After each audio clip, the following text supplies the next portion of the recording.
Hello and welcome to another episode of Frame and Reference. I'm your host, Kenny McMillan, and we have what an episode for you this week. We have what an episode? What? Anyway, we're speaking with Gregory Middleton, ASC, CSC, to talk about almost everything, but more specifically his work on Moon Knight. He also shot, he's nominated for an Emmy for Moon Knight. He also shot Game of Thrones. Hello. He shot the Watchmen television series, which was excellent. He also shot two really great sci-fi shows from back in the day, Continuum and Fringe. A couple episodes each, or one season of Continuum, something like that. We talk about it. Like I said, this one goes long. I almost got it into 2 episodes, but I did some trimming when we went way off topic, and it's at 2.5. You know how to pause things. If you need a break, hit pause. That's what these are for. It definitely worth the time. Super educational, super interesting. Greg is not only generous with his time and his knowledge, but also his expertise. It's awesome. All right, we had a great time. You're gonna have a great time. You're gonna love this one. So I'm gonna let you get to loving it. Here's my conversation with Greg Middleton, ASC, CSC. The way that I normally start the podcast is by asking how you got creatively going, but I understand you were kind of you were dialed into film like right at the beginning, like as a kid. Yeah, pretty much. I was like, I just really, I was quite young. I was like 10, I think, when Star Wars came out, and that was the first kind of like in the theater experience. Just made me like, blew me away. And it became like the window to like, well, how is this done?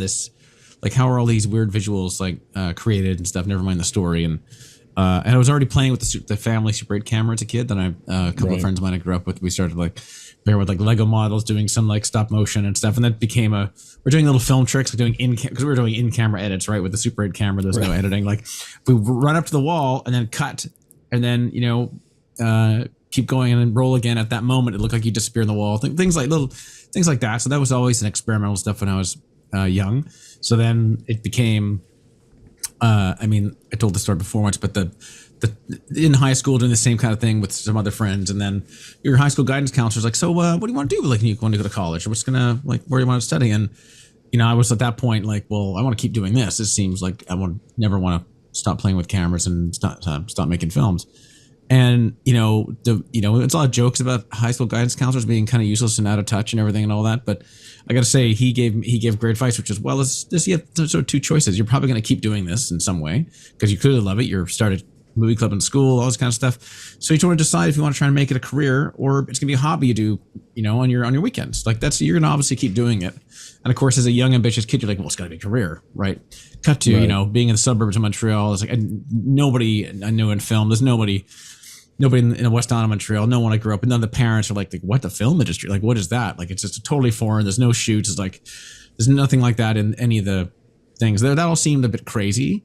But, to our parents' credit, they were like, okay, you know what? You're clearly highly motivated. And the one thing that they knew was like being highly motivated and really enjoying something is a good quality to have for something you want to pursue. So they sort of all collectively let us, pursue that. And that's kind of when that started. And then went to university and tried to take film classes, and it went from there. So yeah, it's interesting because out of the whatever it is 70 some odd DPs I've interviewed, most of them were interested in film, but didn't just immediately as a kid go, I'm going career. A lot of them were like architects and stuff, and photographers and whatnot. So because I was kind of the same way. I went straight for like immediately. It was like, I'll figure that out, film.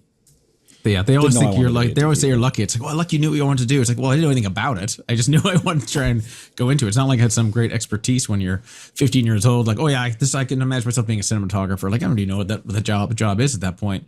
And I didn't, I wasn't a natural photographer. I wasn't playing with like the still camera a lot or taking, it wasn't a photography interest so much. It's just like filmmaking in general. And then in university, everyone has to get to parcel out the roles on a film, and I was a cinematographer in a few other students' films. I seemed to have some aptitude for being on the camera. I had no like real deep photography interest necessarily, but I like the collaborative nature of that role and being like, because you're kind of like right next to the person that, when you're directing and writing, it's like, well, where to put the camera, how to create this effect, and how do we want to.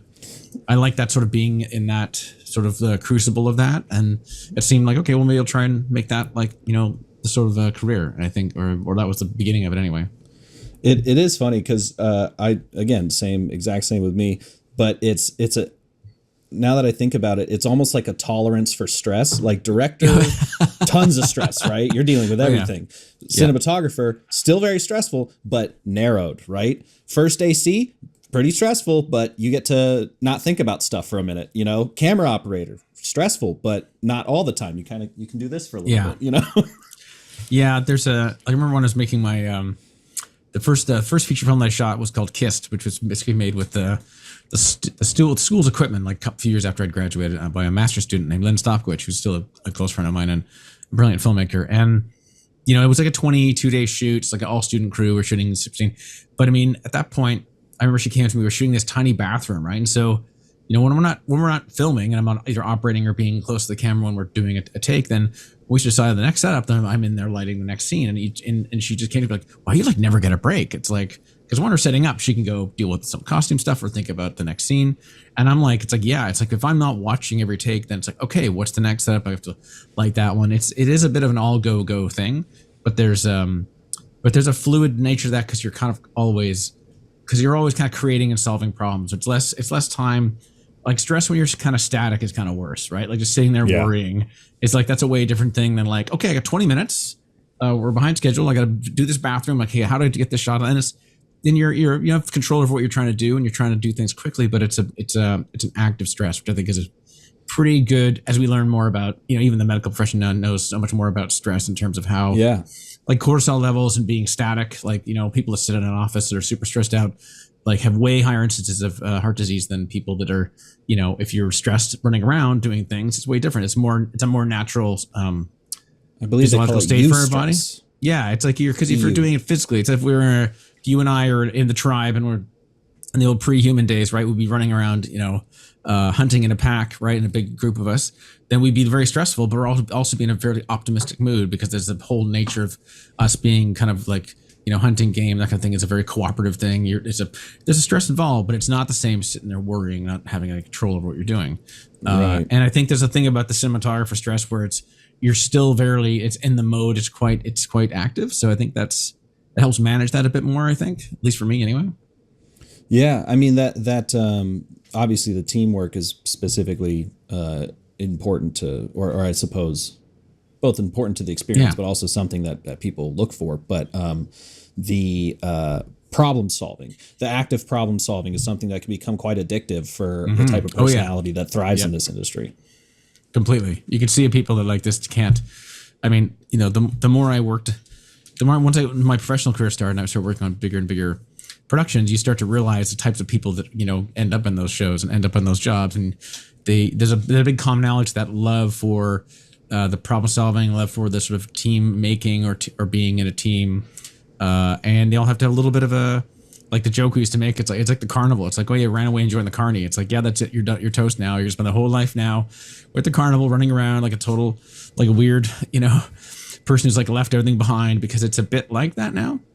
Yeah. And a lot of them are brilliant. They're like that. Even the producers. I mean, some of the best, like most incredible problem solvers I know are like amazing line producers and production producers that are really clever about, figuring out the priorities or figuring out like who needs what and what the result will be. Like, this is the kind of thing that's going to help this person excel and which will help the show. And there's a whole layers and layers to that that's really fascinating. And the ones that really care and are really like sitting there quietly going, then they come to you like, Greg, let me ask you about something. And they're like, yes, and I was thinking about this, because they've been watching carefully like how I work or how we're solving a problem. And that's brilliant. That's like, man, that makes the whole, that can make the whole experience like really enriching and really fantastic. And I always learn tons from those people as well. So yeah, the thing that it took me a while to not get bent out of shape, so to speak, or overly stressed about things going wrong or options being taken from you. And I think it was Adam Savage kind of turned my head on that, which was like, whenever an option is taken from you, that just prunes one of the branches off the decision tree. That makes your job easier. when you're left with like two choices. Now you Yeah. just get to go, all right, well then let's just make the best one. Like stop stressing about what you could have been doing, you know? Yeah. And learning that little lesson. Oh, goodness. It's like I just want you to know. I just want to let you know. By the way, Kenny, you have all the options in the universe, and go. It'd be like The worst. The The worst. Like okay, those constraints are something that's where some of the magic happens, right? I mean, one of my favorite cinematographers when I was growing up, and I mentioned meet him once was Conrad Hall, right? And he used to talk about the happy accident, right? Because lighting can be looked at as a plan, like you're executing a plan, you're designing it all on paper, you're just building it. But it's really a process. It's like throwing paint at the camera. It's like, oh, wait a second. Wait, I didn't think about that. Like, let's turn that one off now and building as you go, right? Suddenly you're like, the composition may be very different than you imagine. You're like, maybe it's better if I just leave this area dark or you're realizing like in a scene, for example, like one of the big things that'll happen that I've noticed is if I have an idea of like what the contrast wants to be, I have to remember like, well, how is my director want to shoot this, or the shot size is going to be? Like, is this a scene we're going to get into close up? Because then if I need a certain layer of contrast or color, I need to have it in here, not just in the wide shot, which may only be in the scene for 30 seconds or 5 seconds or 24 frames if it's on certain types of shows. So then you're like, think about the idea of, okay, well then here's the idea, here's some of the ideas I want this color or this amount of contrast. Then I got to think about, well, where's it going to go? And then it's like, would I place the person? And then there's a lot of that stuff that's a process that I wouldn't have known that until I'm in there, doing the scene with the director. And like, you know what? Actually, this made whole play in the close-up. I watched the blocking. Yeah. Like, even though we're going to shoot other things, my instinct might be telling me I'd be watching. There was something I remember doing a long time ago with on Game of Thrones with Jeremy Pedezwa, who's one of the directors I've worked with quite a bit, and he's a brilliant guy. And there's a scene with Emilia Clarke, and she was Barristan Selmy's funeral, and there's a dynamic to the scene where she's grieving, and the question is in the scene she's going to act out a bit maybe make some bad decisions, which is be part of her theme, right? So she's going to act out against the nobles of Marine at the time, or how's she going to deal with that? And it was a certain amount of like, where's the emotion going to be? How's she going to see it? So she's facing away from the people behind her at the beginning. And, and Amelia's an amazing actress, and I'd worked with her enough at that point, but midway through the season, that I could sort of see, you get a sense sometimes, like when you're shooting, I think for me, when I'm operating or not, like sort of, you watch the actors as the takes go by, kind of like the internal mechanics are starting to work, whether it's unconscious or not, as the performance is building. And you sort of see like, you can sort of see like the gear shift going. It's like, oh yeah, there's, it's amazing. But, I learned this on The Killing, actually, where I worked with the same cast for 3 years, and started to go, it's like, me, Ray, but like I'd be with some director, just do one more. I'll figure out a way why, because I can sort of see when she's about to get out of the top gear and something incredible is going to come out. And I sort of had this sense of that for Amelia in this scene. One of the things we talked about, Jeremy and I, was a specific super tight shot that we were going to looking a bit more of a little higher, and it's sort of a shot that's been used many times before, but sort of feels like the world is a bit coming down on you a little bit. And we've been trying to looking for certain places, what scenes in the episodes, the 2 episodes we had to use this.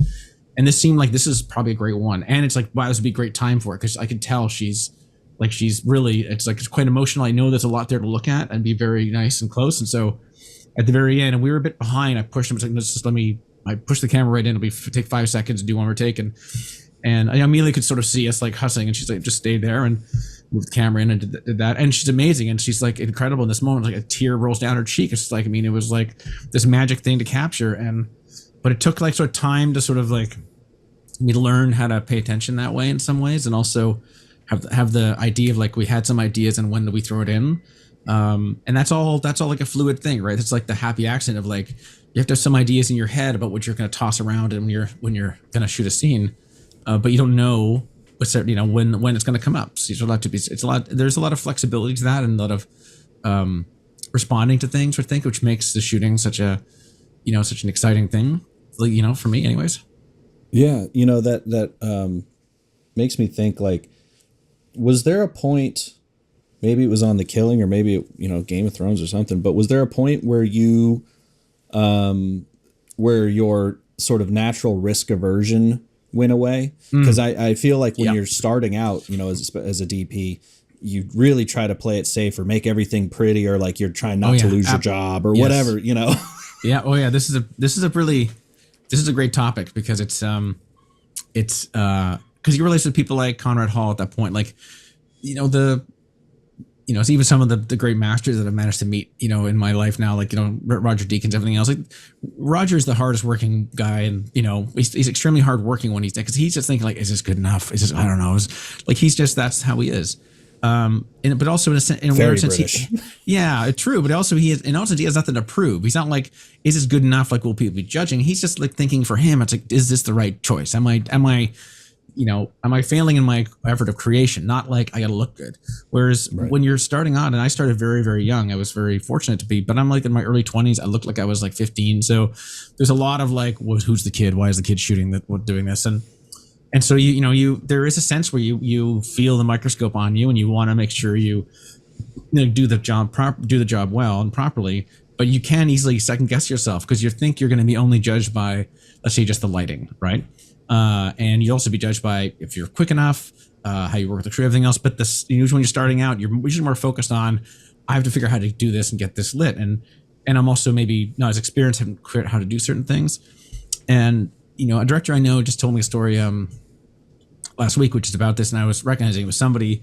She was very frustrated by the DP she was working with, because like she wanted to do something with a moving camera, a bit more of a wonder in this room, and ended up in the door, and dramatically it made sense, and he just refused because he was like, I don't know how to light that, I can't do it, and he was in that state where he's like, I have to look out for how it looks, right, and he didn't know how to do it, and he wasn't willing to try and figure out on the fly because he was too afraid of not being able to either do it or the time. But he was governed more by the fear of that. Whereas now I find myself like, doing things like with the director, like, what if we did all this? And then afterwards I'm like, now how the hell am I going to light that? right. But I'm more excited about the storytelling content of the shot and the lighting as opposed to just that. And I think it crosses over with a bit of experience. I think the first few times I was doing that, it was more like, you just realize it's not the end of the world if it doesn't quite work out in a certain way. And when that fear of it not, when you're less worried about it not working out, it usually always does work out. There's a certain amount of, confidence you get when you shot a little bit more. And it just took a little while for me to, because I was very, very, like I used to feel the pressure a huge amount when I was starting out, even when I was doing like films like Slither, for example, which was like 2007 we shot that. No, 2008. I was working with James Gunn, and it was like, and we had a $28 million movie trying to be made for $15 million. So we never had enough for anything to do it, and we had a lot of demands, and I had a really big crew. A lot of them were new to me, and it was a lot of, and I was very young, so it was like the microscope was on, right? It was if anything going wrong, it was all obviously my fault because I'm like the weak link. In that context, right? Like that they would look at me as like this small art house DP who's now doing this, almost $20 million horror film. And that was tough. I felt the personal pressure a lot. And I knew a couple of the producers well, and, they were vouching me for stuff like that, but they were easily, there's a lot of room under the bus for people. And I was definitely the person that could end up under the wheel sometimes. So that kind of stuff can kind of wear on you a little bit.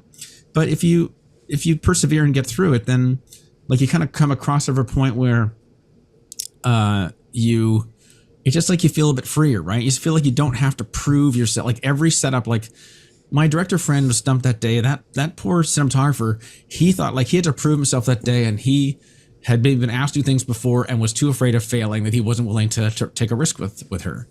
And so it was like self-preservation for him, right? It was less like, and there comes a point where you're less about the self-preservation because you kind of either done it enough or have the confidence to go like, you know what, I'll figure it out. And if I can't figure it out, I'll tell her I can't figure it out, but it's more important that I do that. And I think the thing that made the difference for me was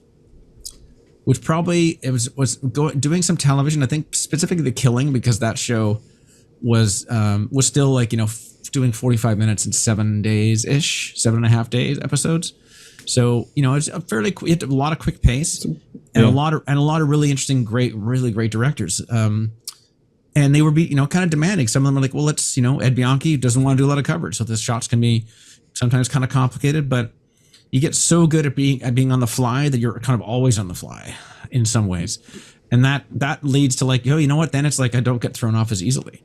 So, I mean, I could not have done the work I did on Watchmen, for example, with the long one-er shots. Like that was that episode, the episode 6 of This Extraordinary Being was that's, I mean, I absolutely adored that challenge, and I was working with Stephen Williams like crazy, trying to figure out how to like really get like to block all the scenes and do because I love that part of the process, but I would never been even comfortable even attempting that, 10 years earlier, and that became like a more exciting part of the process than just the lighting. It was like the lighting must serve this, but the camera work was very integral to the journey of the story. So I think the short answer is it was experience. And it was like experience with taking a risk a few times. Like, hey, you know what? I got 5 minutes. What am I going to do now? I've never done it this way. Let's just try that, right? And that builds some momentum to when someone says, Greg, I want to try it like one shot. Like, okay, great. Well, let's just see what have I got for that, and then quickly talk to your crew and figure out, because if you surround yourself with really brilliant people that you like working with, and also, that's a huge resource too. You don't have to have the right answer. I mean, I've many times I got asked by a director for something to do that. I said, yes, sounds great. I like this idea. I don't know how I'm going to do it yet. I'll get back to you in 5 minutes to make sure I know, because, I don't know specifically how I'm going to accomplish that or what the thing is. And you quickly huddle with your operator and your gaffer and your grip and stuff, and, look at the various possibilities and then judge them based on time and things like that. And that's actually kind of, now I'm happily giving that answer. Like we're going to do it. I don't know how yet. So let me get back to you in a couple minutes, and I'll tell the idea. I don't quite have an estimate yet, but I think just taking risks a few times builds a tolerance for it, and then also builds experience to know that it sounds like a huge risk, but it's not. It's like it's a camera and some actors and some lighting. It's not like if I don't connect the nerve in the person's brain, they're going to be blind forever. It's not. It's not that.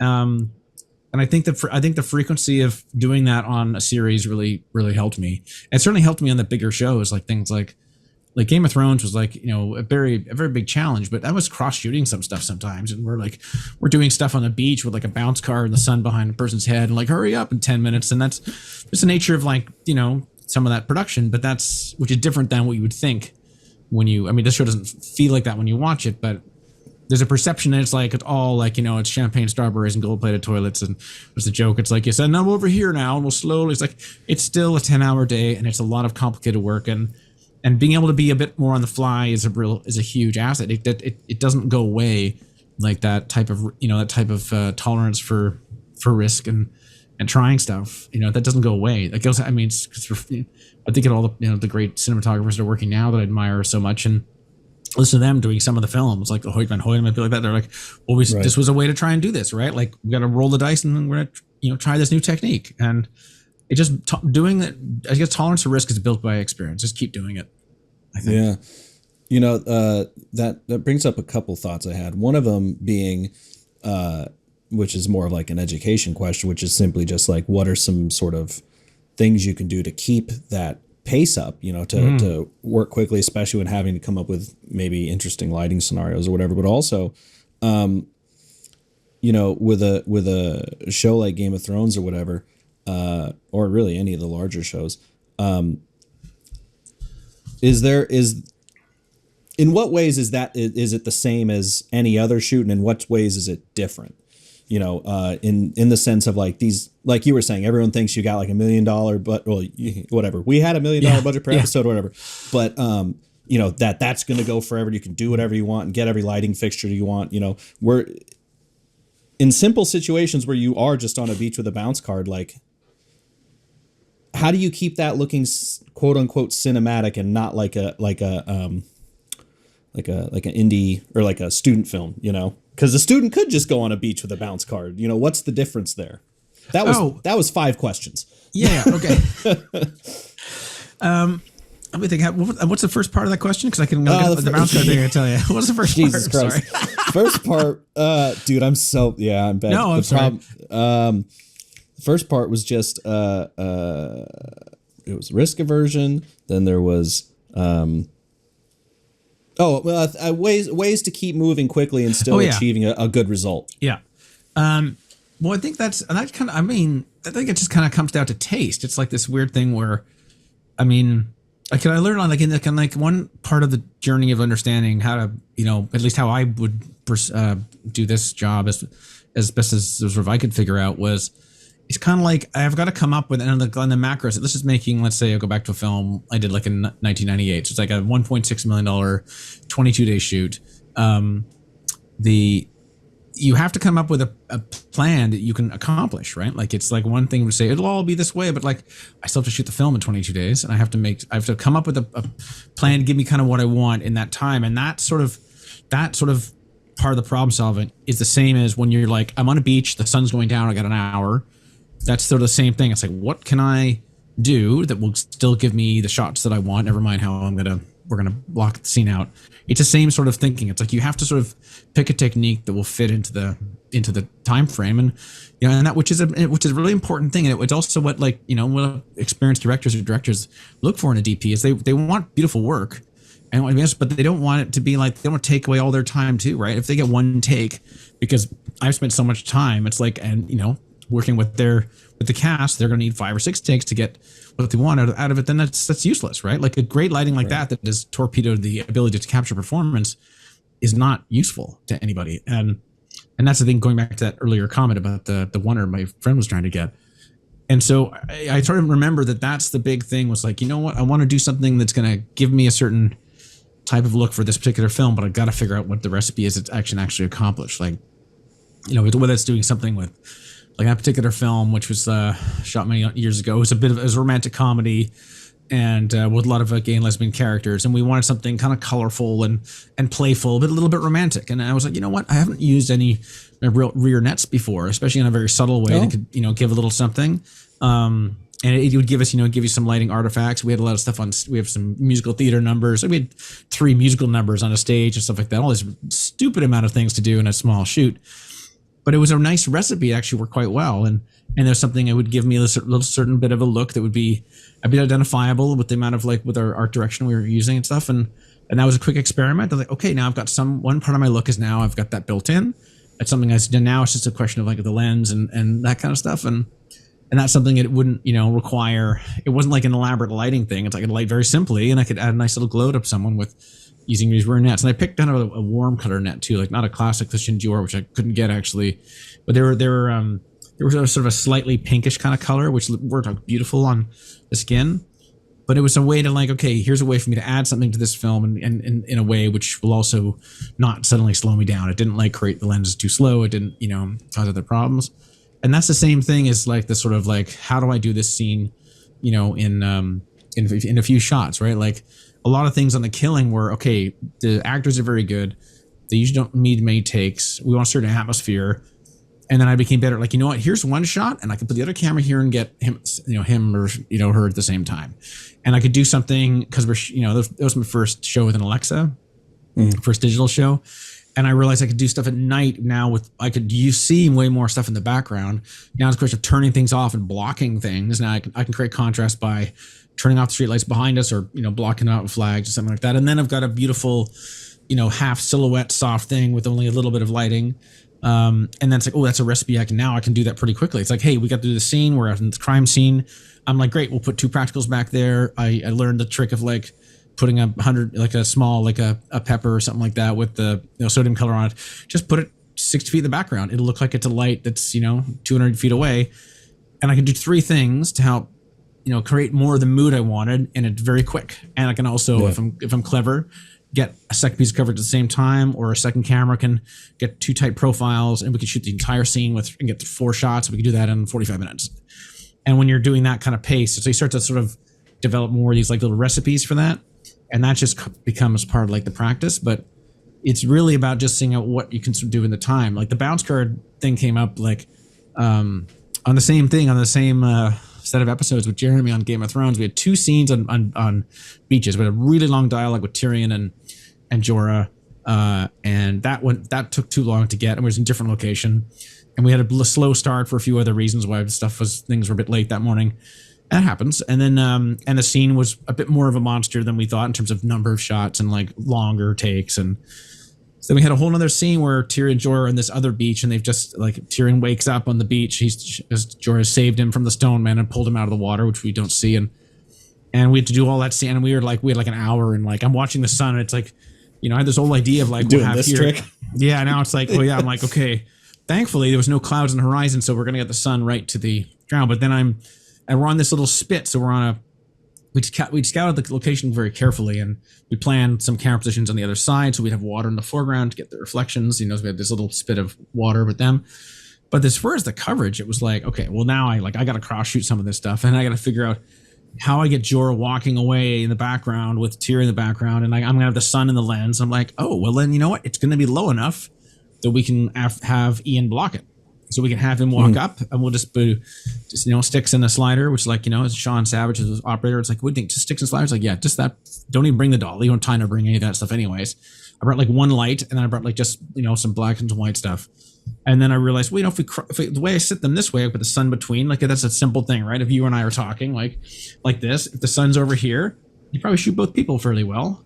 And so like done that before. It's like that'll get most of the coverage to get the dialogue first, and then just preset the cameras for like moving backwards to get the important part of the scene first, and then the beauty shots will look okay. The lower it gets, this usually the sun will be nicer anyway. So, and also it's priority to kind of shoot the performance first. So we shot this coverage first.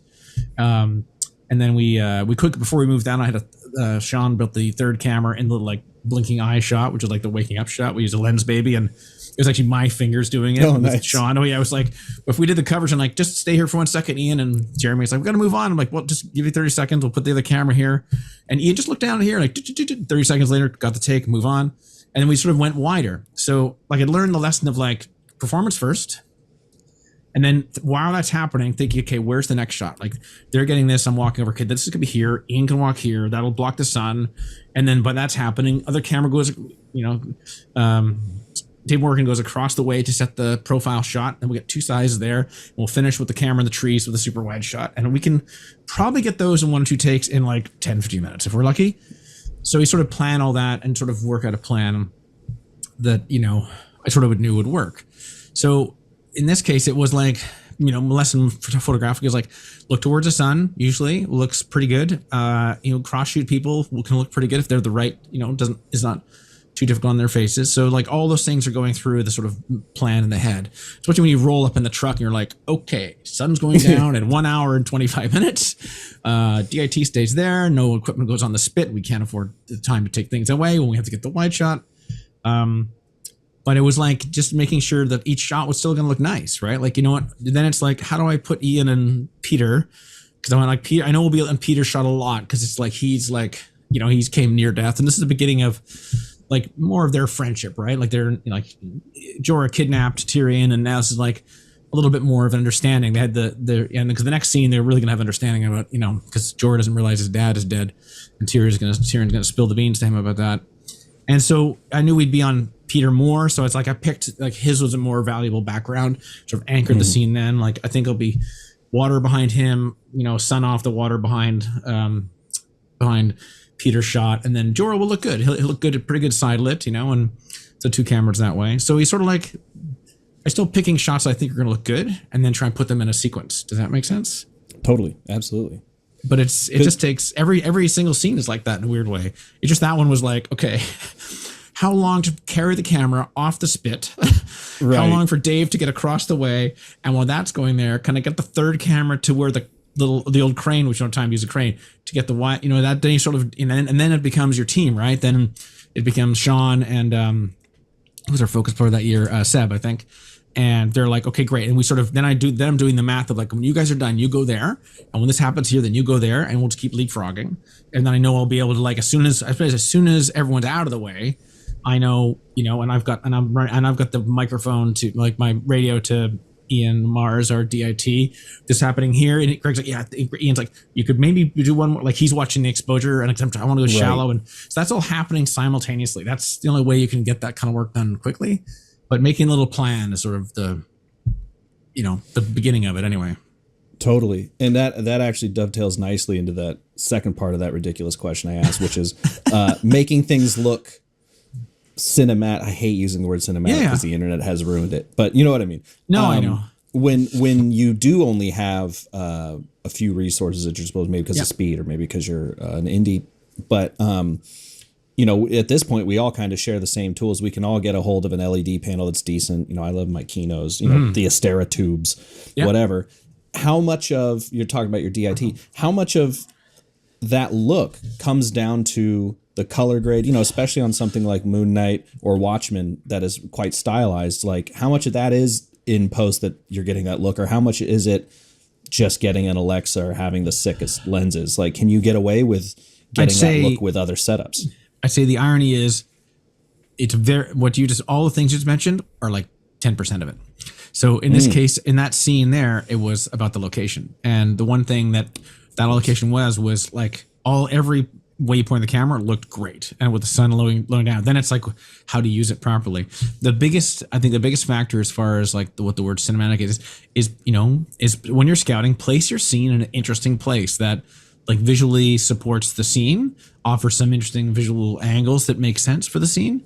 And also is an area which can and also usually importantly offers more than one visual thing about it that you like, because you may not be on the one shot that shows it, but the whole scene. In this case, Jeremy really wanted the spit of land, like the little sandbar, so we could get their spit and their reflections, right? So that's in the shot we knew we'd get. And it's also a nice thing to have. The two of them are now linked kind of thing. It's like there's two of, there's a lot of, they were talking about theme-wise. It's also fairly pretty. But just being on that little spit, it's like because of course we were scouting it and Chris Newman is like, so we think the sandbar will be there in 2 weeks, but it's possible it won't be because, depending on the storms in the lock that might wash it away. It's like it does move and sometimes it's gone. So we're like every week it's still there. I'm like, great. So, but I think picking a location and the setting for your scene, because that can affect the lighting in every part of it, right? And there's like and the irony is like the part of this thing was we kind of wanted we staged the scene even though the other scene was in some ways visually this one was kind of more important. It was the one I want to put at the end of the day because our theme for this is episode 5, was originally going to start with the dawn with Daenerys on her balcony, when it's as if she'd been up all night, contemplating her choices and stuff, and then the sun would be rising, and then this was going to be a sunset, right? And also, it's a thing where Jorah at the end of the episode looks at his wrist and realizes he has grayscale. Like that's it for Jorah, maybe we think. So it's and so the idea of doing it at sunset was like, for me, was a nice way to sort of bookend that visually. So then we scheduled that way so we could be there late. And also I'm looking at this location going, well, we like how this is. Does it work at sunset? And I'm like, yeah, I know where the sun goes down. That'll be great. So I know if we show up late, I know it's still going to look great. I'll come up with a plan for the scene as we did. But more importantly, the setting it supported the scene nicely. It looked great. It was going to look good kind of in any weather. If it was cloudy, it still would have been interesting in some ways.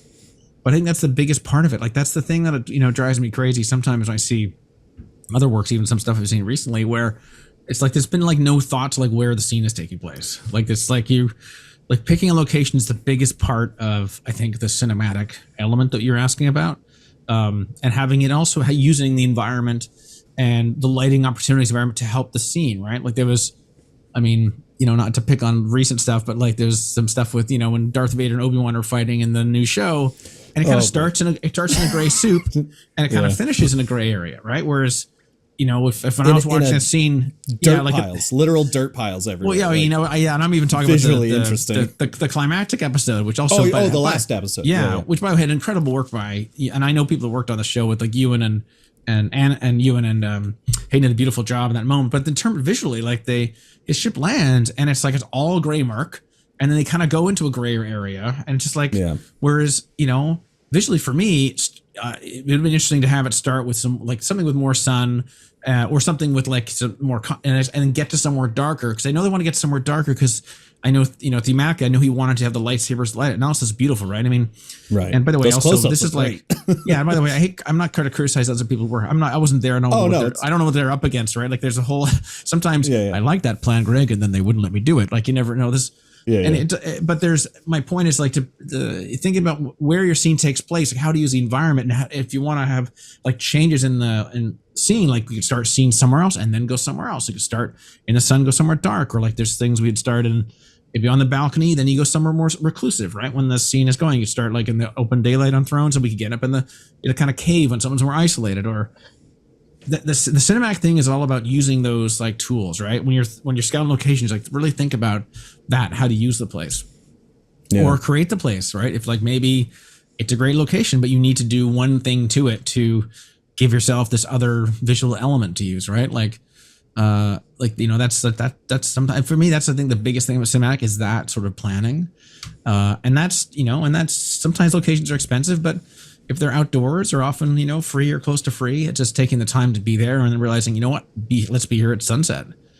If we can, right? And also, I knew if I lose the light and I'm doing it at like magic hour, still panic, it'll also probably look okay, right? I'll still get there, right? There was we did a scene in a film. It's a World War I movie called Passchendaele, directed by Paul Gross and starring Paul Gross. It's a Canadian war movie about the Battle of Passchendaele in 1916. And, when we shot in the foothills of Calgary for some of the stuff, and in the sort of home front scene, there's a scene where he's fallen in love with this nurse and he has this long talk. And it was at the end of our day, it was the same thing. It's like, and now we're trapped and we're like, it's went from an afternoon scene to like, we're just going to barely get it before the sun goes over the mountains. And it took a long time to get, the first couple shots, and we only got like 1.5 or 2 takes on Paul, and it's fantastic. And it looks amazing because that time of day can look amazing. But I made sure when I picked the spot that because I'm thinking ahead, like, we could be here late, right? It's the last thing of the day. Who knows what's going to happen? Will it still look good late? Will it look good even if the sun has already gone down? And it plays as a magic hour type thing. Like, I've been inspired by some of Bob Richardson's amazing work on he did some really beautiful stuff like that on The Horse Whisperer. And it, like that, then you sort of think ahead, like, okay, if I get here at 4, it's great. If we have to shoot 6, it's in a hurry, but it'll be great. If we get there and we're totally screwed and we have to do magic hour, it'll still be kind of great. So, you sort of think about the setting that way, right? And that's the biggest thing for making those choices, I think. Yeah. Well, and to your point, like, and I've said this before on this podcast, like, all filmmaking, all art really is contrast, whether it be lighting, whether it be storytelling, or as you're saying, narratively going from one location to another that are, yin and yang, so to speak. If you think of music, having, I'm a metal fan, but just like thrash metal, that's just one note and a guy screaming, isn't that great? No, it's like, and scene to scene too. It's like within the scene. That's something that I was so impressed with. Like Jonathan Demme was one of my favorite directors of all time. Who's now passed away, but he worked on The Killing. He did 2 episodes, and he did the finale of the series, and he did another episode. But we had the thing he was so great at was remembering like all the parts of the energy, both the location, the setting, the look, to have contrast within the scenes, and it's particularly transitions. He's very good at like, I'm going to go over here, and then I think the next thing is going to start with, and we're doing it. We come out of a scene, and he asked specifically, he wanted an 18-wheeler truck, because we're in this scene where Lyndon's going to pull over, and then the young suspect in season 4 is going to surprise him at her window and then talk. But the transition, he wanted the very quiet scene. He wanted some energy. So his cut was going to be, we're dolling past the gas pumps where we are, and like basically this 18-wheeler just rushes through camera and reveals all this, right? So it was a hard cut from something very static to it's like, right, and then. And it was such a great lesson. Like, right, all the tools, like use everything. Like he's thinking about motion and sound and the slight shockingness of that cut. And he's a masterful director, and that stuff I find endlessly fascinating, and learning so much about that even now. But that's again using all the tools, right? Like, how do you use all the tools, like light to dark? I don't want to have the scenes all the same color one after the other when they're going different places. I need time of day. Quality of lighting, it should want to reflect the scene, but also I kind of don't want the scenes, even if they have a similar mood, and visually I need to make sure it's like, it wants to be like a nice little journey into somewhere new, like lighting color wise, or you don't want to confuse the audience. It's sort of trying to think about all that stuff at the same time. And a lot of that's location. That's what the big thing is, that the really great directors like, where is the setting? And it's like, I'm not doing that scene up against the wall. We're doing that over, with something that reflects what we're going for. And unless I want it to be plain, right? There's a time for that when you want like just the face on nothing, and the ones that really think about that amaze me the most. Yeah, that's one of the reasons why I started reaching out to more production designers for the show. Oh yeah. Just because I've said before, like sometimes production designers or DPs get credits for the production designer's work. Yeah, absolutely. The cinematography on that show is beautiful. And you're like, that was a sci-fi show. Oh, yeah. Like you liked the set, you liked the costumes. The cinematography was just chill. Exactly. Very often, great cinematography is mistaken for great production design, and I've certainly been the beneficiary of that many times. And also, it's a great collaboration too, because that's the other part of that, equation for the director is the designer, where you're like, okay, what should this feel like? I mean, Stefania Sella, who'd be a great guest, by the way, she'd be a wonderful person to have on your podcast. She was a production designer on Moon Knight, and she's worked with I want to get the wrong filmmaker who did Black Mass and stuff. She brings some really amazing work, and she's very much like it's like has this one beautiful mix of like, I want to get the palette right for the world I'm making, but like I got to create an interesting setting for this scene, right? Like, where's the scene going to take place? Like there's a really good book on production design. It's quite old, called By Design, which is an interview with old production designers like Richard Silbert and a lot of films in the 50s, 60s, and 70s. And I can't remember which. I might have been Richard Silbert just talking about it. And he's really going back in the way when you're designing. He's like designing, big proper sets, but listening to him discuss in his interview about, like, he really thinks about the staging of a scene. Like, if he doesn't have a director yet, he's like, what's happening in the scene? Where, this scene is about X, this person's more dominant. Like, he's thinking about the staging possibilities. Like, well, then I put the living room a little higher on some steps and so here, so it could create some levels for them to use. Like, really thinking a lot about what the scene content is, and visually how to make it so that, if I was cinematographer, I've got window opportunities. I've got a lot of opportunities to have the look or have the room feel different. Like, there's a lot of things to just, that have to go into, to making those decisions where it's like, what's this happening in this scene? It's not just a room. It's like, where are they going to be? Who's going to move around? Like, what are the ways a scene might play out? All right. Cause you don't actually know that until your director and your cast are in there. It's a really interesting book. I highly recommend it.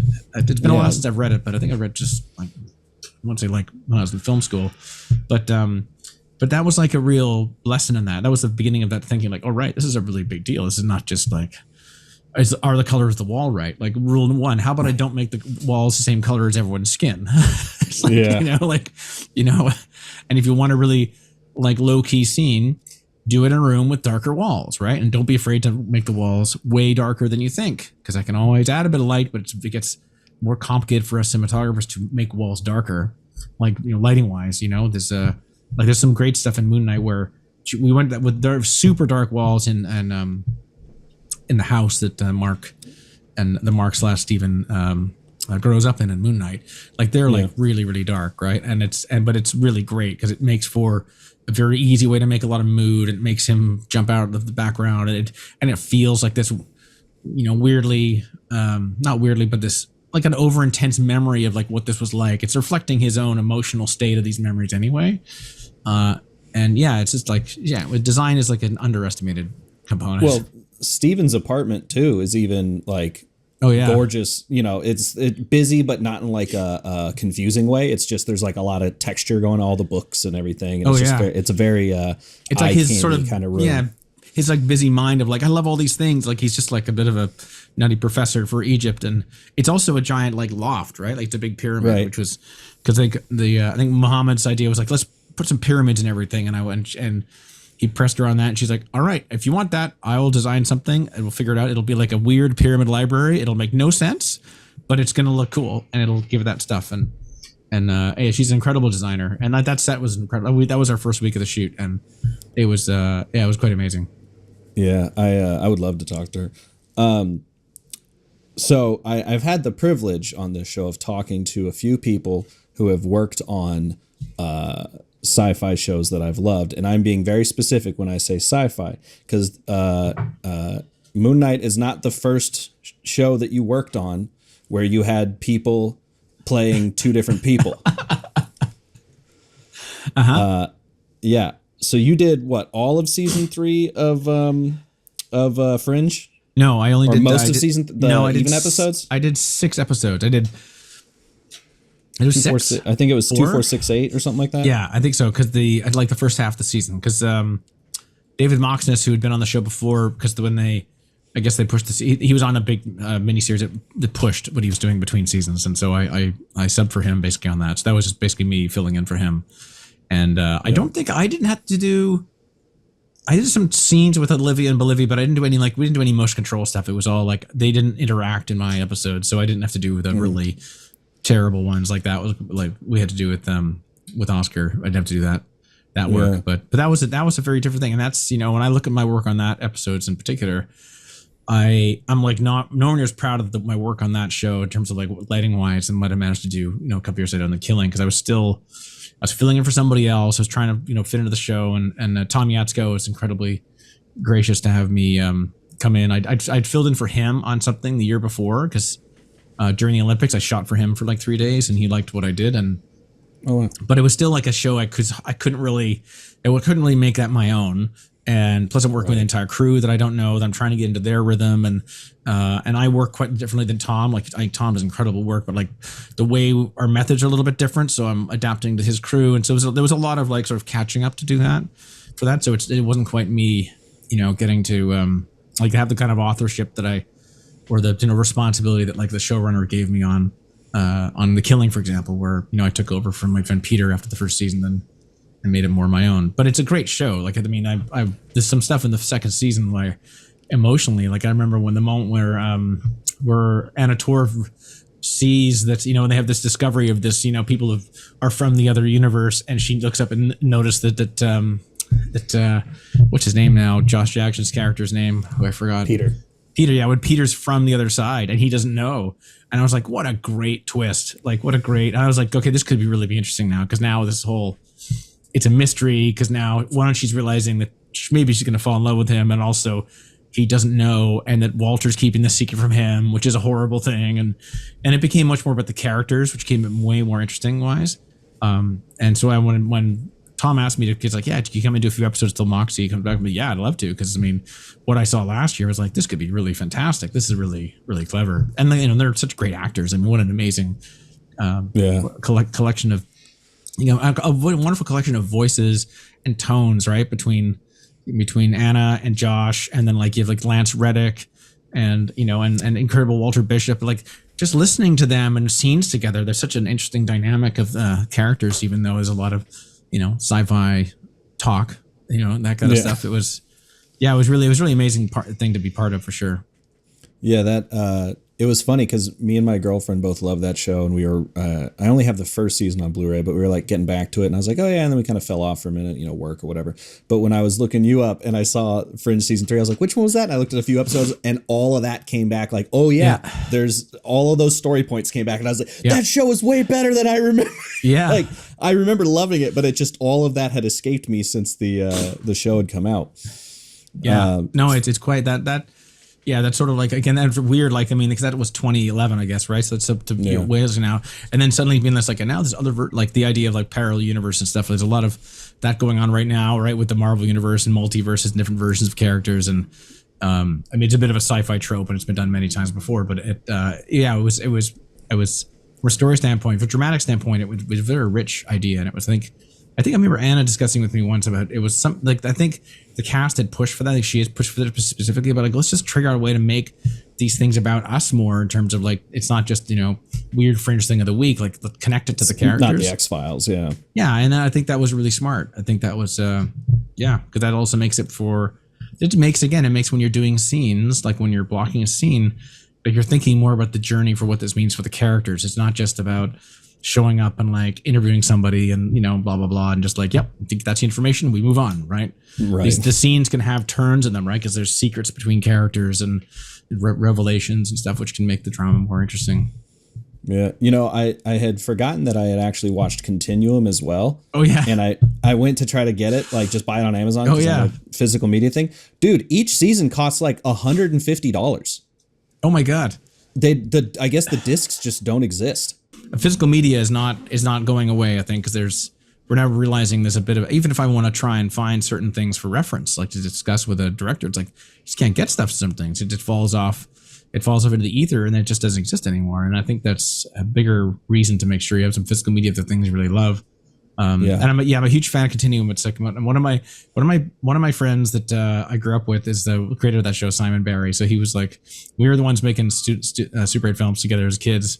So I'm super proud of him for that show and the work he's done. He's a brilliant writer and I can't say enough about him. It was a fun thing to get to do. I did 2 episodes with I think Will Waring was my director, and it's just really fun to contribute and be part of that. Yeah.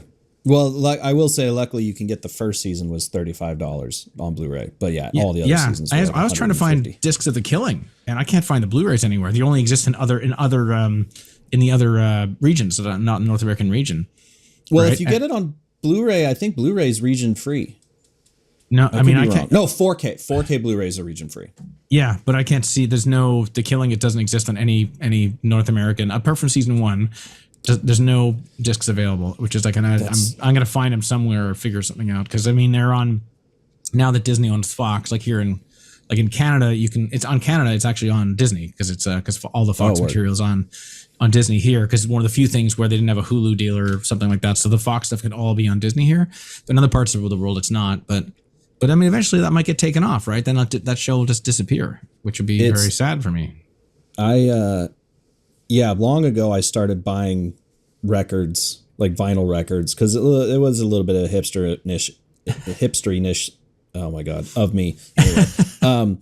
But it also, like, certain albums definitely were mastered better than others. Like there's like, as an example, Sound and Color is an amazing sounding album on record that, when it's compressed into CDs.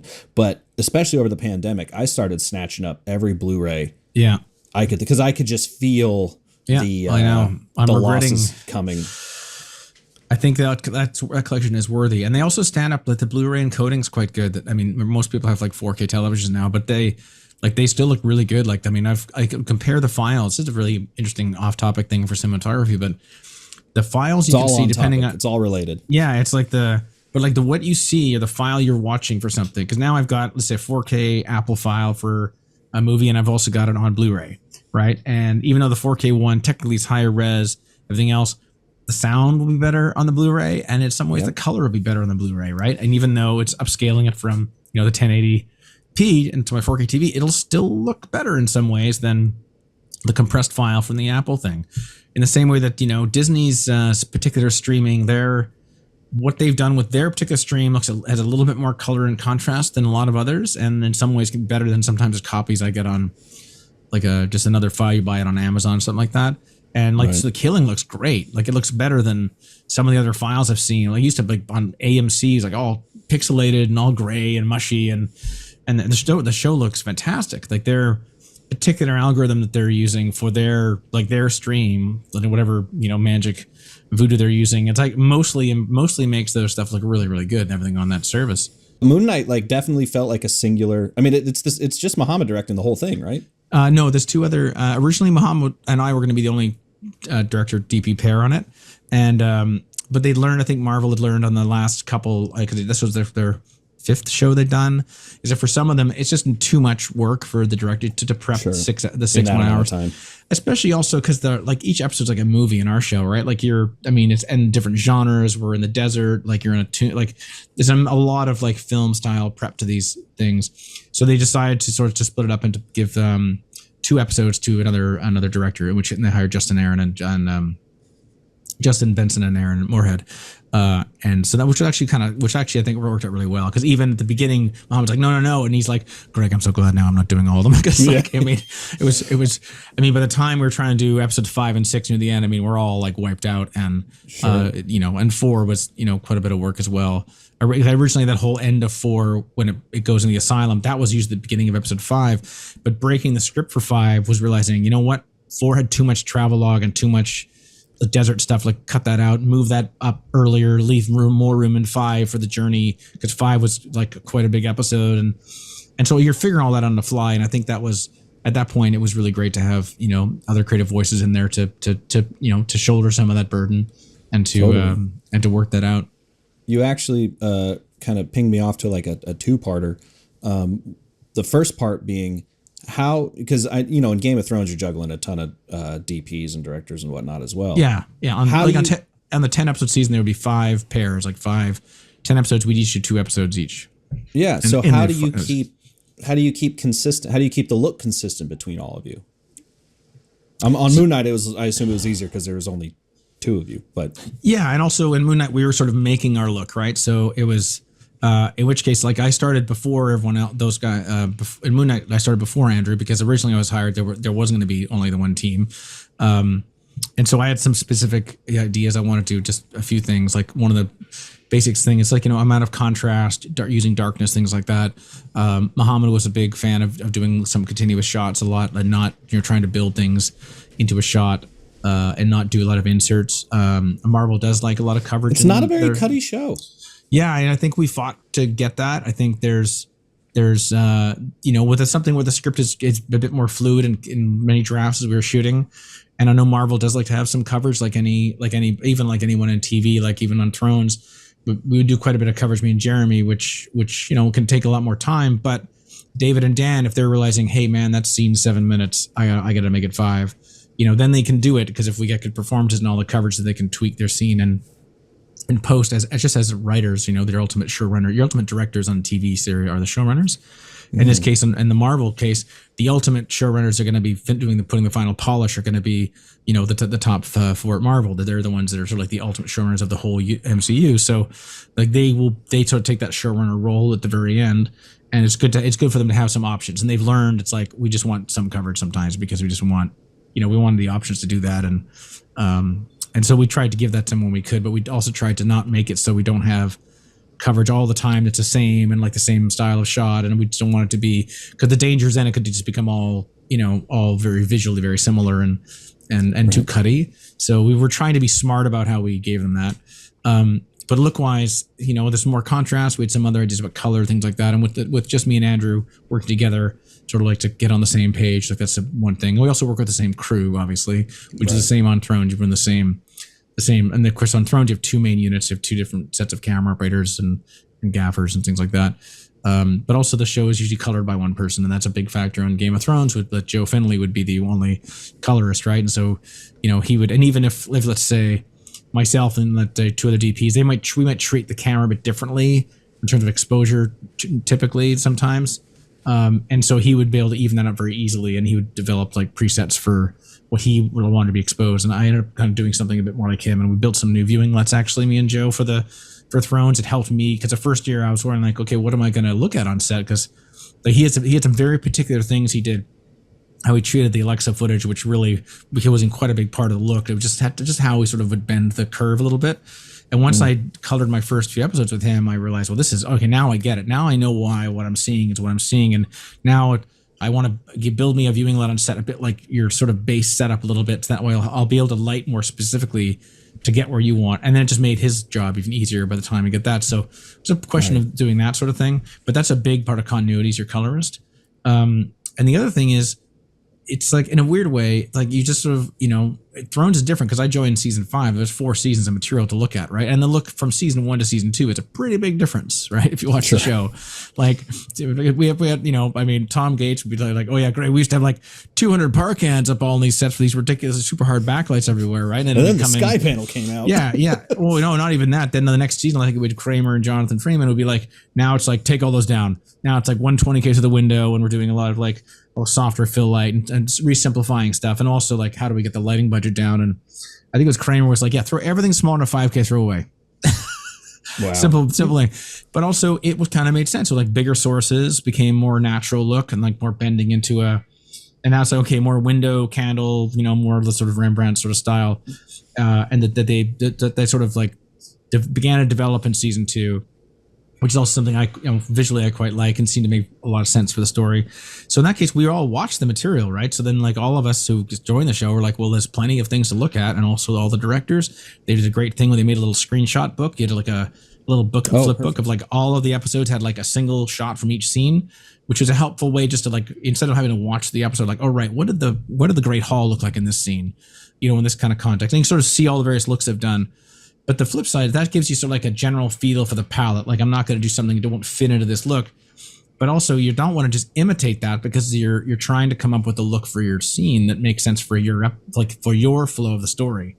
So then, it's now you're trying to basically, create something that's the right mood, but you want something to fit within the palette of the rest of the show, right? And so that was something that Andrew and I would sort of begin on Moon Knight, like, well, I want a certain amount of contrast and a certain amount of them. We built a viewing LUT with a lot more contrast than Marvel was used to, which I really pushed them on, and they were a bit, I remember the post guys were like, well, I'm not too sure. And then once we started looking at that LUT on the other material, like, oh, this looks great. Like, good. Okay, good. So we're in the right ballpark. Right. It's been like, and it's also, fitting into their universe, right? So we wanted to be, unique in our own way, but not so far out there. It wants to look different than their other shows, but not like, so different that they're gonna be tempted to like, undo this type of look and then, do it else.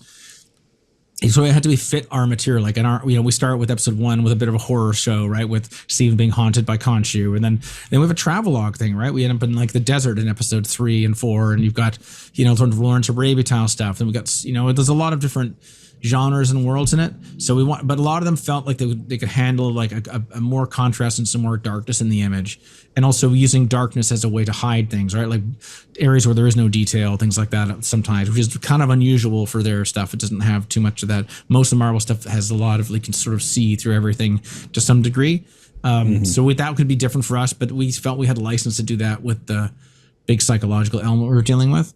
And so then it was like a color palette thing. Then like, what colors do you want to use? And we picked a certain color for some gold things, which became a gold was like in various parts of the thing. It's in both the Chamber of the Gods. It was in the pyramids, with Mogarts. And then it was like, and I think we're in the tomb stuff. Like, Andrew used it in the tomb for the tomb of, Alexander the Great, right? It's like, that color could work. And then which is also a way of leaning into our more bigger underlying concept that like perhaps everything's in his imagination, right? So it's like then the idea of repeating some colors that like actually will help us with this sort of overall theme and palette of like, because then like red can pop out. I realized, okay, I can use red to the restaurant then, red and gold there, because I'm going to use red and gold and Mogarts like this. If this is all in Steven's imagination, then how you pull things out from that, because there were a lot of things with that visually too. With the things in this is fish tank at the beginning in his apartment, right? Like if you look at the fish tank right at the beginning, it's basically a layout of what's in the Duat later. You've got literally the miniature of the barge in there and the gates of Osiris and stuff. And then because that's like his idea of what that would look like is, as Tauret says in episode 5, these things will be made out of stuff of your imagination in the asylum, for example. But also maybe it's all in his imagination anyway. So maybe the things he would have, all that sort of idea. And Muhammad really encouraged us to use a lot of color as well. Like after a while in the scene in episode 3 where on the felucca going on the Nile, there's all those references to tons of neon colors and like, okay, well, it's going to go really, really crazy with the blues and the purples. And then I'm like, well, I'm going to use some scarlet type color, coming from her side, her being eventually going to become the Scarlet Scarab, and like hint at that color and have him being lit with like her color in the reverse but also do it really saturated wise, which also made her look really lovely. And there's sort of a lot of things like that, and it's like a building process. So we're like, we just talk about these things, like Andrew and I, and like, hey, I'm gonna try this now, or I'll try that now. Or when you're sharing sets together, it's like, I'm gonna add this. I might not use all of this, but I'm having this in case I have to change something. And that's something that's really fun when you work with another DP, is it's like you have different ways of solving problems. But when you're doing a set, you're like, I have to think about not just if I'm starting the new set, like even on Thrones, it's up to me to sort of design what I need for it, but I want to be mindful of like also who's coming after me, right? And then talk to them about like, what do you need? Like, I'm going to do this, but is that okay if I leave this here? Or, you have to sort of because you're sort of all doing a team game, right? Like you want to also, if I know they're going to do something specific for them that's really important look wise, I know do the same thing, right? So if I'm first, I kind of get first dibs on it, but also I don't want to ruin what they're doing, right? If that's something that's really important. So it's sort of all work together in that, It's like building a workshop. Like I try to either a workshop or putting a case together or something like that, like an equipment case. I always try to make it so that someone with no experience of my workflow could open the doors and go like, all right, I got it. I can figure this out. As they say in the Army, built for the average soldier. Yeah, exactly. like a bomb proof, or just like, it's funny because one of the things I love about, like, let's say on Thrones, for example, there's like a couple of like nightmare sets we've had or difficult ones. I remember one that was like the tree of like which was rebuilt the tree for where the Three-Eyed Raven was, right? And I was like, that was I had a really tough day in there. I had to do this thing and also in this hallway, and I fell way behind. And I finally realized like, well, what I should have done with the top light over Max one side. I was like, you know what? And I was, and that was going after me and said, okay, look, I did this, but I've realized this is the thing I should like, there's one more piece to this to make this really good. Try this. And she's like, yeah, thanks so much. Right. Cause then she's like, cause she's coming in without even less time. And so she's going to use a lot of what I've done, but I'm like, oh, if I could keep going, this is what I I fixed it in post a little bit with Joe's help, but that kind of stuff, great. Or if I was in the Great Hall, I think in one season, right? In the Winterfell Hall, which got a certain type of look. And I'm like, well, I want to add this one thing. And Tom's like, yeah, we thought about doing that. So we'll add that this year. And it'd be looking down the hallway. There'd be like a little window. And not that they would just leave that, right? And think Annette or someone else like that. And that hallway looked right. I just left all that. It's like one less thing to do, just a bit of the background. Because when you get into these bigger sets, like you're not starting on a show like that, like, oh, now how should I start lighting the Great Hall? It's like, no, it's like crew call, blocking 15 minutes before. We should be shooting an hour afterwards. So all I'm really lighting in is like the shots of the scene, or I'm adapting what we've pre-lit to get shooting, right? So the hard work of like what's out each window or what's down the end of the hallway, that all needs to be done beforehand. And if you're doing it with again, another DP afterwards, like, yeah, this is what I've got doing. And they're like, great, I can leave that. I can worry about my part of the scene here. I think I told the story before, but Jonathan Freeman and I both had scenes in Jon Snow's office in the 7th season where the windows are closed, right? And the whole set was, it's like super dark charcoal walls. The whole look event was made for the first season with like windows open, beam of sun, like that's how you make the room look good.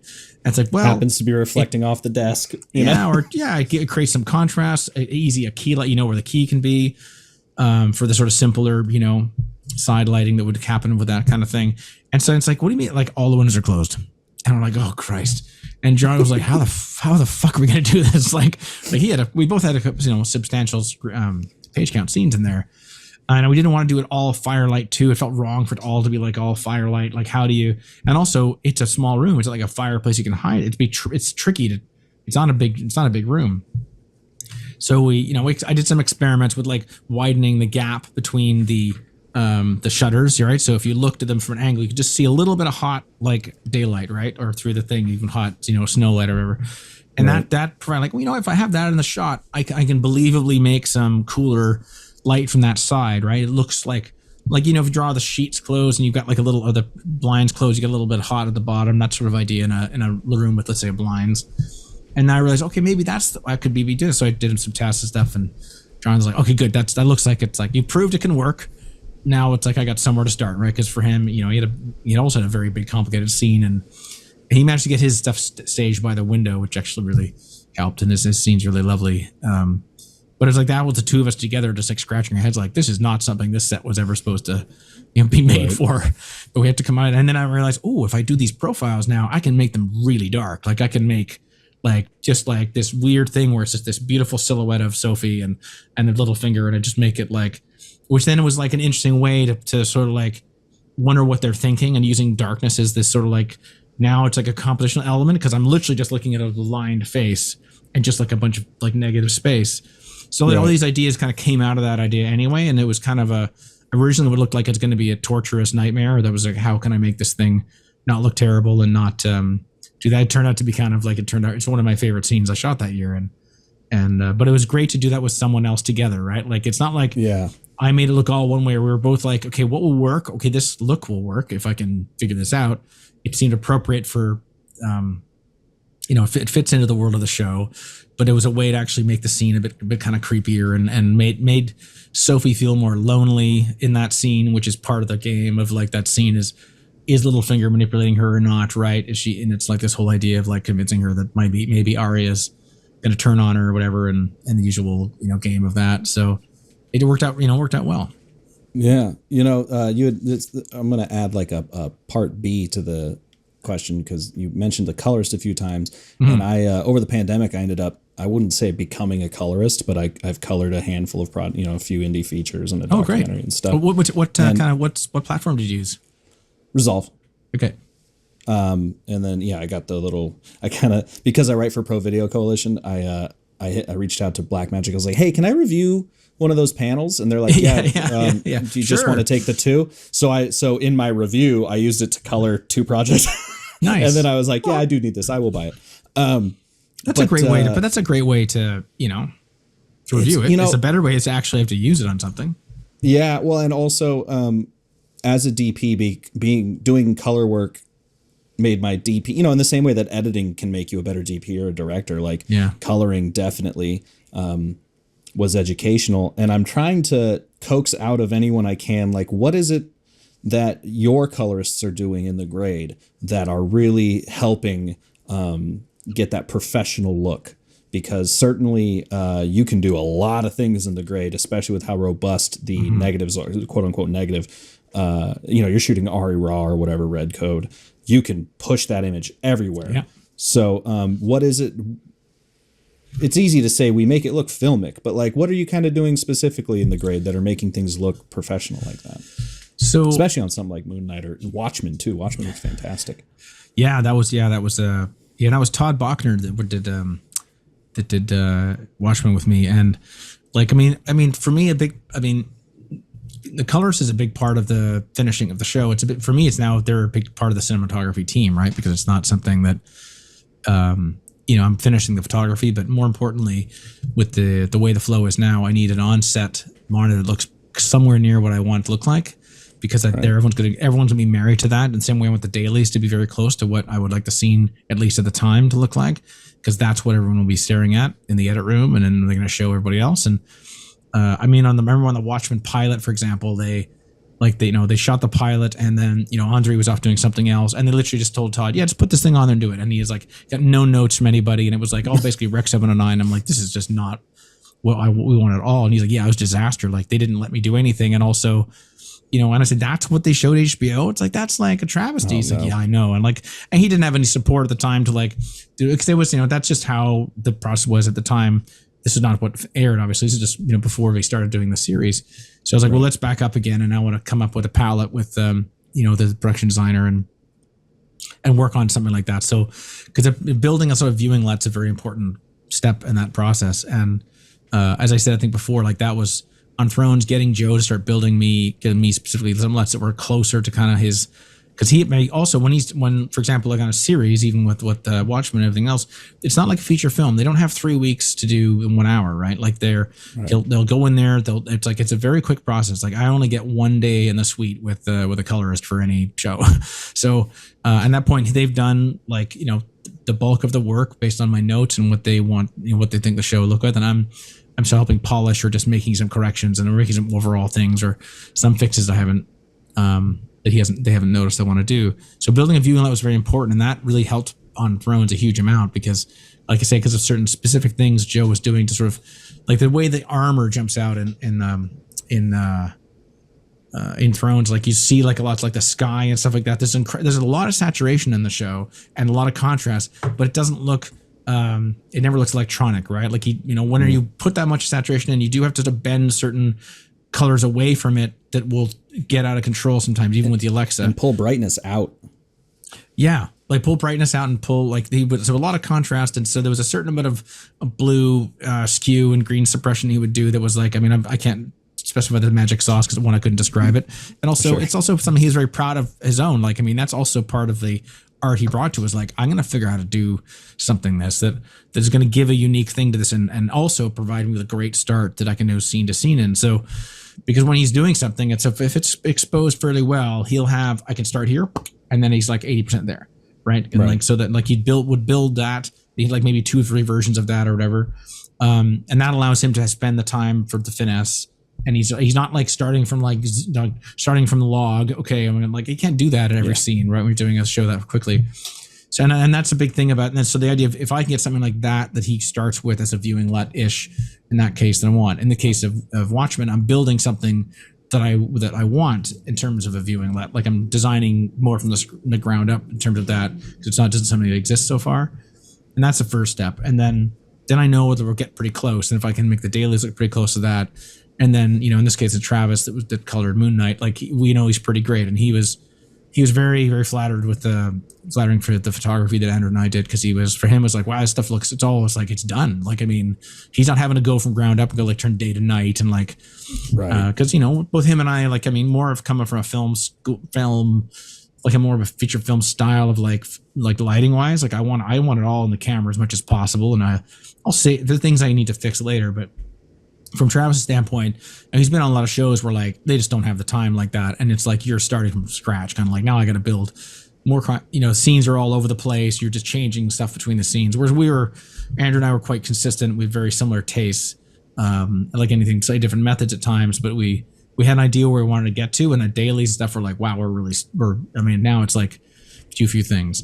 I think the thing that in terms of like the general taste things are, if I can see some in my mind is like a sort of electronic treatment of colors, or see stuff that's a bit too, if I see a lot of color in the blacks, that I find really tricky, because then it bumps between scenes. Like, for me, the stand, like, if the blacks are consistent, like, neutral, non-color, and a lot of the whites have the same way.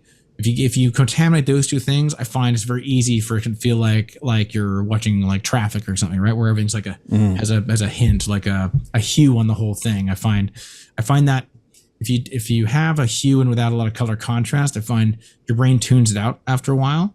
In this case, the sort of idea of this palette kind of gets neutralized in people's brains, right? It kind of goes away unless you're going back and forth a lot. So I try and generally stay away from like an overall hue, because I find that just when it gets tuned out, and it eliminates the ability to have the feeling of it. If you can have some color contrast within the scenes, then people notice the color. Do you know what I mean? If you've got like cool light on a person, you got something in the background that's not, then you'll notice the cool light. If the entire scene is cool, eventually it'll all start looking gray to them, right? Like this is how our brains work, right? Because our brains, it's like anything, right? You acclimatize to what's there. So I think using more color contrast within shots, or having some contrast, I think is, for me, something that's pretty important. And so a grade that will make sure that that's possible, I think for me, is very important. And like whatever contrast range and gamma stuff you do, because I think that's what allows you to have some use of those other tools, right? To use the whole spectrum of things, you need the audience's eye to be able to have that. And if it's all one color, then you would literally, unless you're going to like a red lit room or something like that, you don't need something else to remind you it's red. But it can too easily just like get tuned out. So if I have anything like the last, few years I've been more keen, and I think that's also what Joe was doing, right? Joe let for a lot of saturation, and it did two things. One, it kept like the green from getting too electronic, right? Because the green trees didn't too much. But if you looked at the armor, like the colors, like of let's say, like the armor will have like a patina to it of a certain thing, right? But it'll be kind of reflective a lot. Let's say Brienne's armor or something like that. But you will see the color of the sky in it, right? Because there's a lot of saturations. The blue will still read through, which suddenly gives, now the armor's got like three things going on. It's got like a white sky, it's got some blue, it's got the brown of the patina. So you have like a lot, and it has dimension. Like suddenly it's like, it really jumps off the screen. And then you realize like the next to skin tone, it's great. And because there's a coolness to the shoulders and the thing. And so you have all these like layers of color, in this image. And, what's interesting thing about Thrones was the costume designer, and especially at the beginning of the show, and everyone else, they're very smart to, like, in a shot like this, so a lot of the show is like 40 mil, this kind of size, you needed to be able to know everything about this character, which means there was a sigil of some type for their house, right? Because if you didn't know, there's so many clans at the beginning of the first show, you're like, who's who? Like, who the hell? But you start to see that like everyone's got their own kind of color scheme, and it's all in shots like this, and there's a little sigil, so you start paying attention, like, the Harry Potter effect of every clan having their own color. Yeah, own color, or like Littlefinger has a little bird, that kind of stuff, or there's always there's a wolf and Jon Snow at the top of his breastplate, and then I think when a big part of, I might ask Joe about this at the beginning, he said, well, the one thing is he needed all this stuff to really pop, right? Because it's like you don't want them to miss this, because eventually they'll start realizing, oh yeah, right, he's got the wolf, that's great, so he's part of the Starks, right? Okay, good. And so he needs that stuff to really pop out, and the designers are very good about using some color contrast in that. But Joe was like, I need to make sure this stuff really jumps off the screen, and that was a part of, I think, his initial concept of how he was doing that. So for me, having the ability to have color contrast is really, really important, as far as like that range, and then also just like where you play the brightness. We have a whole nother range now with HDR, which is a whole nother world. It's like, right, we're just getting to grips with now a little bit, I think, right? This is the second HDR finish thing I've done. And we had an HDR monitor on set finally, but it was still a studio monitor, because there isn't really a location monitor that can actually show the full range. Was it one of the Canon ones or a Sony one? No, it was I'm trying to remember now. The Canon ones couldn't quite really show the whole range. It just couldn't show the blacks, and so you had like two modes you had to use. But I can't go back and forth when I'm I don't have time to do that. But I'm trying to remember which one it was now. I'll have to look it up. And it was a humongous studio monitor. It was like a 35,000 euro, monitor. It was like this thick and this big. It's a CRT one, but or Flanders maybe. Oh, it was a CRT. Goodness, that was yeah. probably Sony then. I think it might have Anyway. been. Anyway, but when with the beginning of like, in the scope of the Moon Knight post process, like the thing is they, of them, because this is part of also Marvel also beginning to understand how to make a 6-part show as good as quality of their movies for a third the money and like a third the time, right? So Right. And I That'll prefer lead us to the next question. oh yeah. So, but in post, right, the first couple shows, they did not have an HD monitor on set. And when SDR, one of the big things that happens between the two, as you know, is like there's more detail in the highlights. Well, if the window behind you is now blowing out, for example, on your side of the thing there a little bit, and if we're doing that, and I'm fine with that for with a little part of the scene I'm on, but that blown out level will be different in HDR and SDR, even depending on where you set it.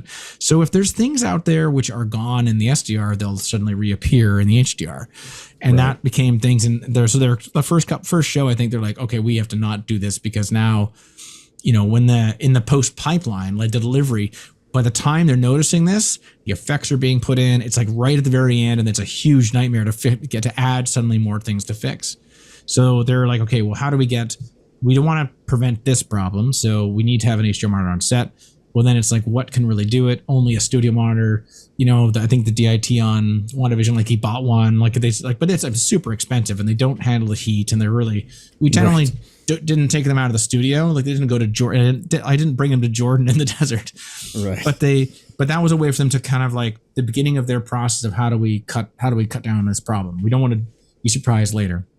So it gave me in a way like, hey, if I want to blow out, well, one, I don't care if I see a bit detail, but I don't want to, see stand there or a traffic cone or like, the kind of stuff in SDR that it might just disappear. And that helped solve that initial part of it, because their post pipeline is very, very compressed, right, compared to what they're used to doing. And, the VFX are all coming at the end part. And like I said, like in the TV thing, the showrunners are the last people to really, have the touch on it. So the last people will be like, Kevin and Victoria and all the top people in Marvel and as it should be, but they don't want to be suddenly dealing with extra problems that will only show up in that last couple of weeks. And so I think for us, like our show got colored really well, and Travis and all the people that coordinated that, like Morningstar and everybody, were really wonderful. And we headed off a lot of those problems early. So I think we got a really nice grade, and Travis did a beautiful job, because Andrew and I put a lot of effort into making it as good as possible going into that process. That we didn't have too many like sudden problems, like, ooh, like, oops, I didn't expect that. Like, so deal with just the normal things. Yeah.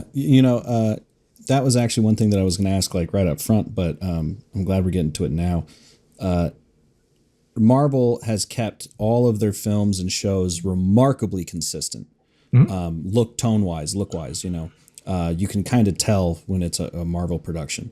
What are some of the things that they're sort of, I don't want to say mandating, but do you have an inside scoop on kind of how they're managing that and kind of what's the mark? Because like when I used to work at ABC, and all the ABC shows were pretty consistent looking. They all had kind of the same simple sort of lighting setups. And I remember talking to Joanna Coelho. She did The Rookie. She was like, the one thing she told me for sure was like everyone, you had to see everyone's both of their eyes. Everyone had to be, which is a little old school TV. None of this. But that's not allowed. Yeah. No.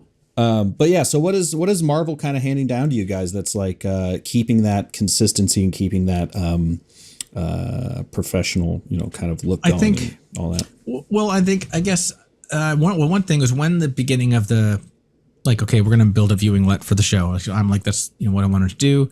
And the first thing is like, well, I guess I'm not going to start from scratch. So, well, here's just something I used I made up on the show. It's like, well, let's look at the continuum LUT. Yeah, the continuum's not going to work. It's like, or they'll also shout different cameras, but the part of the thing is like, well, what are the LUTs for the other shows? Rather recent show. I also think about the other, because they of course have all those, right? And they have a whole pipeline. Of course they do. Yeah, I'm like, So it's good. Yeah, but this is like part of the process, right? And I was sort of like, well, I was expecting this. So Mike Maloney, who was the head of color, their color department there, and he's kind of like, Greg, it's and those guys were. I mean, I can't say enough about how nice these people are.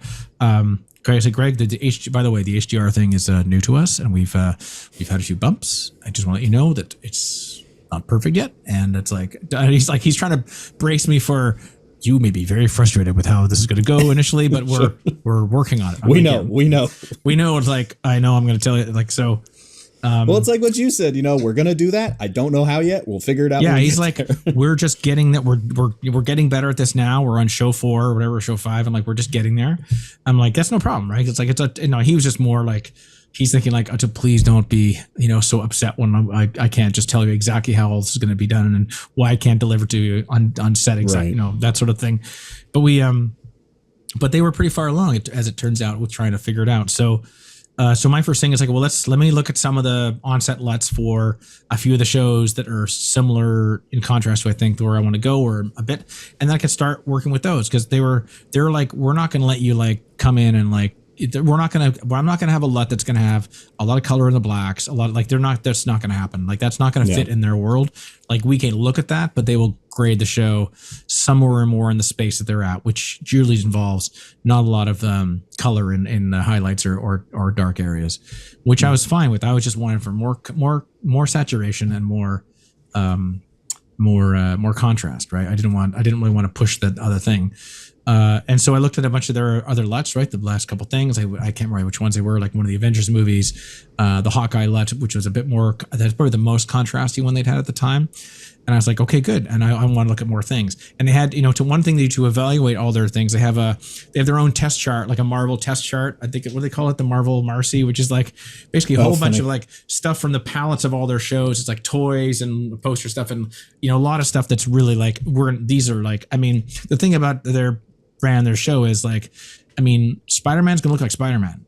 So putting an all orange light is like, that's fine for a scene occasionally, but like he's still gonna look like Spider-Man. So they're not really gonna want to watch a show where he's all orange and like either wrong color, and which will mean like for the colors, they're like, well, then what happens is then we're doing that, and then we're rotoing him the entire time, and they're like, and that's like, there's one of the big lessons was, certain characters will look the way they need to look, like as much as possible. Like, Captain America's shield is going to look like that shield. So occasionally there could be other light around, but we're not going to suddenly make like, we're not going to let it look green by mistake. So and that's why that test chart was very important. Like, so if you throw it on here, how does the test chart look? Are we suddenly building a LUT that's going to make all of certain types of colors in the palette of the various costume stuff like be too bent out of whack, right? And that's it's a very smart way to do that. And so we went for quite a neutral one that we're building. I just went with a lot more contrast. And I know they're a bit worried initially. It's like, that might be too much. I'm like, well, let's put it on the test chart. Like, I mean, I had enough experience with your Marcy. Well, that's then they loved it. They're like, it looks fantastic. It's like, because I had more experience with like more contrast your LUTs than they're used to looking at, right? Because they do look. There was one thing too, again, about what you get used to is, as I said earlier, it's like your brain tunes stuff out, right? So and some of the viewing lists were much flatter than I would ever want for our show on this thing. So it was like there was a lot of them that were quite like flat, just because also their big thing is also they want a lot of details. They want to see everything. When they're in their edit, they don't want things buried. That was a big part of post process for them. You're not doing 7. Yeah, they don't want to like not know what the hell's in there, right? And part of it for me is like if I would build a heavier LUT, then the thing is, like one that has more dark, like more contrast. I know from also my experience on Thrones, where like I'll happily make that LUT fairly, like make it heavy, meaning like there'll be a lot of detail in those dark areas, right? You'll be able to dig them if you want, but I don't want them on set to look all murky, right? Because I want to have the contrast, because that's going to allow me to light to the kind of contrast I want to have in the scene. If I can never make it dark and have a very flat LUT, then guess what? I'm going to underexpose everything like crazy, because that's what I'm trying to get areas to be dark. So if I want to have a dark area, I want to be able to have some black. I want to make sure in that black there's actual detail, even though on set on the LUT it's going to give me that darkness. Which one does two things. One, it means when they're doing visual effects, you're not like pushing color into where there's no signal, which is what can create a lot of noise. And two, it gives them the confidence to like, hey, you know what? It's contrasty, but I'm not screwing them over the ability to. It is their show in the end, and I don't want them to like lift everything, but I want to not do it in a way which I'm destroying the image to protect this concept, right? Like it's not, I should win the argument over the contrast of the scene by like artistic merit, not by forcing it on them and just be like, you can't do anything about it now. I've underexposed it so badly. That's I don't really, I prefer not to work that way. That's not really a useful, collaborative method with people. And or with anyone. So the idea was to build something more contrasty like that still had detail in it. So then there's a scene in episode 1 where like Oscar's in the elevator when he's been chased out of his apartment by Khonshu, and there's a shot where the door opens and it's like just this window, just like the thing, and it's just like all black, right? And there's detail in there, like it's not down to nothing and usable. I mean, but that was like the whole point, was to have a shot like that that's possible. Whereas if it had been a much flatter LUT, I would never. Then I'd be relying on later making that dark, and in the dailies and in the edit, it would have been all murky, right? And I didn't want that. Right. I wanted it to be black. So there was a purpose around that design, and so that was the big part of that. So basically, using some of the base LUTs they started, like building from those. Oh, let's start for this one and experimenting, but I couldn't like show up with a new one. And having their test chart was very smart. I mean, that's obviously something that that's something that would come up early on. It's like, oh shit, now Spider-Man looks wrong. Okay, we got it. Or whatever character, like whatever ironic thing. It's like, yeah, we got to make sure we don't do that, right? So it's such a no duh thing, but of course they let each of you like ape each other's LUTs and stuff. Like that's the easiest way. Because in my head I was like, what? They just make you use Alexas? Is that it? It's like no. I mean, for me, I picked that camera because I'm also most comfortable with that sensor, and at the time, and like I can't wait to try the new one out, the new Alexa. I got to goof with it a little. It's nice. Yeah, I mean, I think I know a lot of friends of mine that really enjoy the Venice. I haven't really done a whole show with the Venice. Venice is fantastic. Yeah, and I haven't really worked out like how I would treat the onset, the LUTs yet and stuff like that. I haven't graded a whole thing. Anyway, so for me, I was like, well, if we had to use large format, which we did to get the resolution what they wanted, so we used mini LFs, on the show, but I know the sensor more easily. So for me, it was a little like I know kind of where I'm starting at with like building a LUT. I know if I get into this kind of range exposure wise, I know I can get myself more comfortable with that. I meant so much to learn on this show, anyways, with working with Muhammad and the new thing and Marvelous. I didn't really want to throw in a whole new camera at the same time. So, but that was really useful. And also great. So nice. Yeah. Well, it's also the thing is like also with Marvel, like they own those LUTs. It's not like they're, it's not like I have to call up Eric Steelberg. Eric, can I have the LUT for, Hawkeye? It's like, no, it's like, trust me, they have a whole color science department and it's like, they've got them all. And they were most comfortable if we started with something and could build something based on a few things they already have. So they just don't want to get caught with some unknown problem later. Like it's all great, except, the purples are always going like now they just don't want to, they want to not have too many unknown complications when they're finishing their shows. So what were you, obviously it's different for every scene, but in general, kind of like what were you lighting to, like what was your key and like how dark were the shadows getting if you were letting that LUT kind of boost the contrast? But I really couldn't tell you. I mean, I think, fair enough. Let's say let's look at the non HDR space, IRE meter kind of thing. That if I use a leader false color thing, it's something that I totally was, which is something for me. It's like also start to know what the colors are, kind of like that. If I'm in the quickly thing, like a skin might be like a Caucasian skin might be at typically in the sort of like mid greens kind of thing, and then all the dark stuff would be like the medium to dark blue, right? Which I would set that level at like 10 or something like that, or 11. So anything below that would be black. But of course, it's still detailed down to 0. So that way, if I'm in the blue range, I'm in the 14, 15, 16 kind of range like that. And that way, there's plenty of detail. But it can look on the screen, the LUT, that can look very, very dark, if not close to black. So that's sort of range kind of thing. And then, skins in the high blue kind of like, mid-green kind of thing, which is like 38, 40 kind of thing, or a little less than that-ish. But I don't really think about those numbers. I'm just more doing it by eye. That's for me, that's the thing about the LUT is it allows me to sort of, once I get used to seeing that and getting my eye at it, then I'm just on set, I can kind of get it. And then I just do it by eye, and then I can have my, if I'm at the monitor, for example, I can just sit there with the remote iris and get it, kind of right where I want it, get the exposure kind of as close as possible to what I want, and doing that more by eye. I find that a quicker way for me to work. I'm not thinking about ratios or measuring that kind of stuff. Like, I'll sometimes use my meter to sort of start a scene, or to, in an environment where I'm using the stuff that's there, depending on what the day's been like. Let's say I've been out in the sun all day, my eyes are maybe not going to be as tuned to knowing what that is.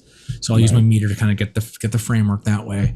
But if I'm in the studio and I'm kind of getting more used to it, then it's like, I'd like to be able to do it by eye as much as possible. Well, the main reason I asked, honestly, was for selfish reasons, because I kind of needed a sanity check. I've tried to sneak that question by a lot of DPs, and they kind of don't give me the exact numbers or whatever. But it's mostly just like exposing digital, especially depending on the camera, can sometimes be weird. You know, when like the Alexa and my Canon here, and you know, they both suggest like, oh, put skin at like 60. Oh, and yeah, it's like, way too high. And it's way too high. And I started doing it like at key, or like you said, a little under. And I'm like, wow, this looks way better. And I'm like, I have to remind myself, like, that is what the engineers said. Yeah. Not what the artist said. Well, also like skin at 60, like what's in the rest of the scene? I mean, skin could be fine at 60, but like, I mean, if your skin at 60 in that room, like you're going to lose you'll probably be too high in the back, you know, your background than you want, like for grading possibly. Yeah. Right. So, cause then that whole thing would be 60, 70 high, like, right. If your skin's close to the back wall, then you know what I mean? Like it's more about the range of those things. And for me, that's where the viewing LUT comes in. That's so important, right? Cause then I'm looking at the contrast between turn off things. the LUT for you. Oh, where is it? It'll just go all milky. Yeah, let's see, off. So there you go. Yeah. So there's still, like you were saying, in the HDR, you would still keep all of this. Yeah. All of this for the most part. But and also that's an interesting thing is that you know that in that Canon space, like that you know that log, that no LUT thing is really narrow. Like it's all, you know what I mean? And that's the thing I liked about the Alexa was, yeah, it's flat, but there's more, you know what I mean? Like, whereas other things confuse me, like in some of the Red camera stuff, like everyone just goes whoop, and it's like, it's so narrow that I'm like, I can't see anything about the difference between these things that way. Yeah. Where a LUT becomes even more important, I think. So I don't know. It's an interesting question. I mean, I would never go by that the engineers can say in that context, but it's more just, and also like grading the stuff is what really tells you, right? Like if you, the bigger danger of those things is, like I think with a format like that, for example, they're saying 50 or 60 because the biggest problem with those cameras will be the bottom will fall out when when you're grading stuff in the bottom, and so they don't want to make sure you don't underexpose, because that's more the common issue that will make the material not look good out of that camera. Whereas maybe it handles highlights particularly well, or they know that at least if they're burned out, they don't look bad. You know what I mean? It could just be a simpler thing of like what will give them a more positive. The customer's a more positive impression of our camera, right? Whereas, you know what I mean? But like, I think like, you know, it's easily on Thrones, faces would be kind of like in the mid greens area, so like middle of the curve, slightly below the bottom, depending on the skin. But also we'd have a lot of contrast, right? So have a lot of darkness and stuff. And I think it was similar. I think on Moon Knight, the LUT was pretty heavy. I think, you know, and sometimes like we'd turn it off, like some of the night scenes where we just didn't have enough light, or we just crank up the ISO a little bit, or just, you know, make a tweak. And we certainly made tweaks for each scene, I think, in Moon Knight a bit more, like the Asylum, you know, which Andrew had shot the first scene. Asylum looks great. Yeah, but he made some tweaks just to pop the whites a bit more, just to stretch things out a little bit more high end contrast, and we'd make little things like that for some of the night stuff. But it would start with our base and just like tweak it a bit. And that was without, you know, going too far off the rails. Yeah. You know, I kind of another two-parter. I'm just noticing I had written all these notes down. And then, Jesus Christ, I got to let you go. We've had you far long. Well, yeah. Oh my God, it's 5 o'clock already. Yeah. Yeah. I tend to give long answers, so I apologize. No, that's fine. I tend to keep going until I have to remind myself, like, these people have families and jobs, versus me just sitting in my girlfriend works till 8:30, so I'm just sitting here.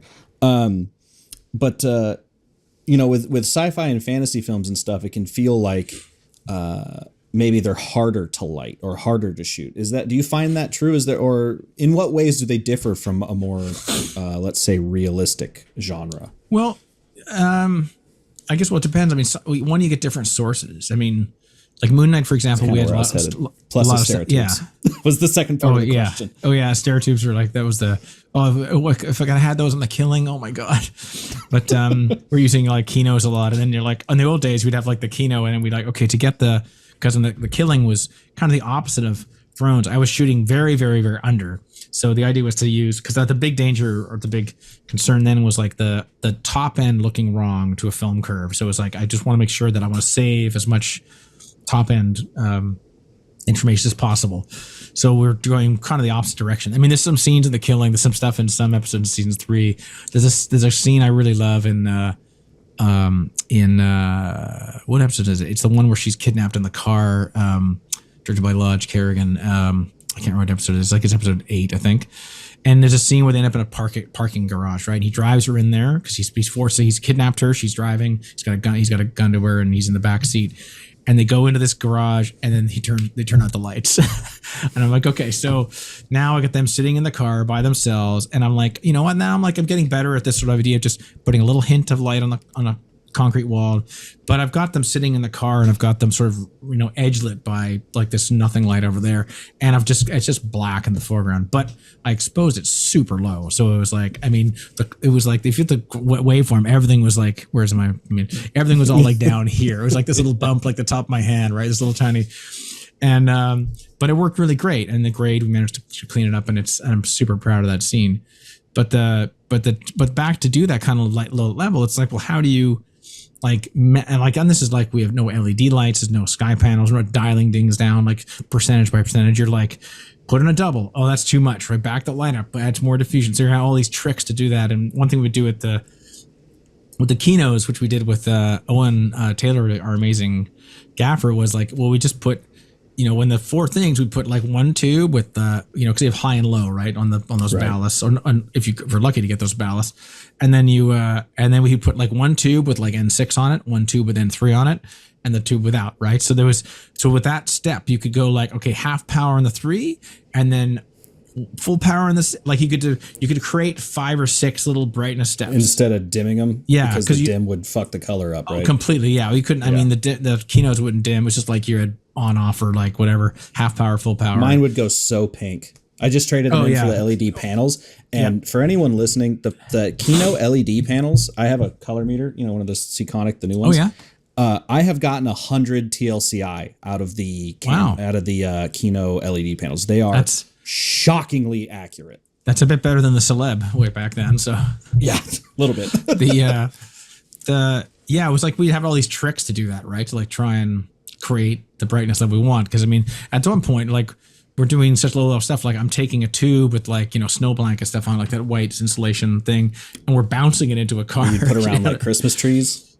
Yeah, exactly. Yeah. We'd wrap a tube in that, and then like you'd be careful because it can get them too hot, but it'd create a nice fall off effect as a way to sort of like, and then we're like bouncing into a card and like, making a little book. I mean, it was getting to ridiculously low levels, but the work it worked out really well.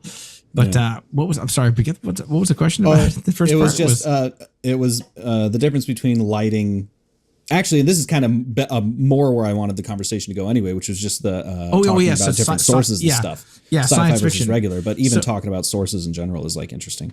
Yeah, I think that's. I mean, in science fiction, you can get a lot of built-in lighting, which can be really interesting because that can be like a self-lighting set is a fascinating thing to try and help to build. Like the Expanse. Yeah. Oh, yeah. Like I mean, with the work Jeremy did on that, and also the Expanse is also not just self-lighting sets, but I'm going to shoot everything with like a 20 mil lens, right? And there's with Cook S5s and like, and it was, but also that's a great way because then you're thinking again, about like the mood. You want to think about the mood you need in the scenes, and also like how you can vary the mood, right, with the built-in lighting. Like you've got, from the desks, or like you start looking for places for sources that would sort of fit the design, but also, or either build them in exactly or cheat them from, right? So, and then also you can work very quickly like that. So the big thing is the types of sources, and it creates a lot of conversation about like, par bulbs or like, tubes or whatever you're going to use, things like that. And there's some amazing new stuff out now, like those Astera, those little Astera spotlight ones, like the AS5s and the AS7s, which are like these little like small. Oh, yep. Yeah, those because they also have amazing. Saw color those at response. NAB. Yeah, they're like, I remember the digital Sputniks were really popular, and I used those a couple times when Balázs, our gaffer in Hungary and Budapest on Moon Night, he's like, yeah, Greg, I don't like the colors, so I'm going to compare it to the Asteras. And he's like, we're like, yeah, these are better. Yeah, these are way better. Let's use those. So we found a bunch of those. Were a little iffy. Yeah, they were like this. It was very, well, there's way too many spikes in the color spectrum. for me, and the fringes of the bulbs, kind of like the pattern, be kind of weird, very punchy and really interesting. But these Asteras look great. Like there you get the nice kind of color response that their tubes have, and they were great ways to use like for small practicals. Like you need uplight on a column because they're also battery powered. So like plug them in, put them down, right? It's like it's a great, and you can make any color with them, and they're quite bright. And so we use them a lot in like the museum set, for example, or and location and that kind of thing. You could also build into sets now. Like that's like I haven't done like a sci-fi, something with built-in lighting since we've had this technology, and you could really, now with a lot of that stuff LED, you can have way more like control over making a mood. But it does bring in the bigger thing about what are the light sources for a scene. Like, is it going to be the window or is it going to be fire? Like, there's a lot of fire stuff in the Chamber of the Gods. It also bring out the gold color of some of the outfits and things. We had some cooler things, or there's some sodium color stuff like that sometimes outside, or it's or like I know I have to do a lot of cross shooting. I need the whole set to be. I need a set to kind of like to be self-lighting, and I'm less worried about creating a lot of contrast in the scene, other than the fact I know I got to shoot 3 cameras. I got like 6 pages of like it's going to be, and create something neat. Like there's like the pyramids in the Mogart set in episode 3 where they go to where the horse fight happens. Like the pyramids were like these incredible metal structures that Stefania built, and I was staring at them with these, and she painted all the entire inside of the pyramid structures gold, and like what. I don't want to like line all these things with like tubes. It's going to look a bit too Christmassy, but and there's some tubes in some of the second unit work, which is just a mistake that they're on. But I thought it would be kind of cool if you get the light at the right angle and I shine it up, it'll probably kick off all these tubes, and it'll probably get enough light off of the framework if I light that quite bright, which will probably look good because the color is so intense that if I add gold light to them, I'll get enough stuff that'll create enough ambience, and then I can add a spotlight for the middle for the sarcophagus or whatever. Right. So to do that, I was like, well, then it has to be something bright. And it's like, okay, now we got to put. And so we ended up putting sky panels down there into the structure, and they were shining through a little narrow gap, but the gap was just at the right angle. It would still get all of the just in front of the structure.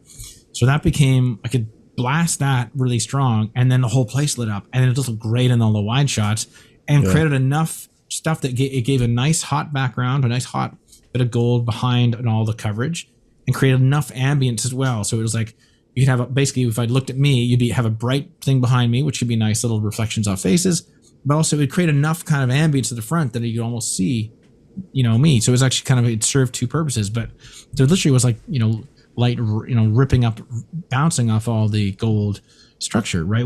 Became the light of the scene. Because also I needed something, because also it's a whole wall of mirrors to pyramid, right? So it's like you're not going to hide lights in the place, right? Because you're going to see them everywhere. I can't be hiding them all the time. It's easy to throw some black over the camera and crew members, but to be moving and covering lights all the time in a wall of mirrors is bad.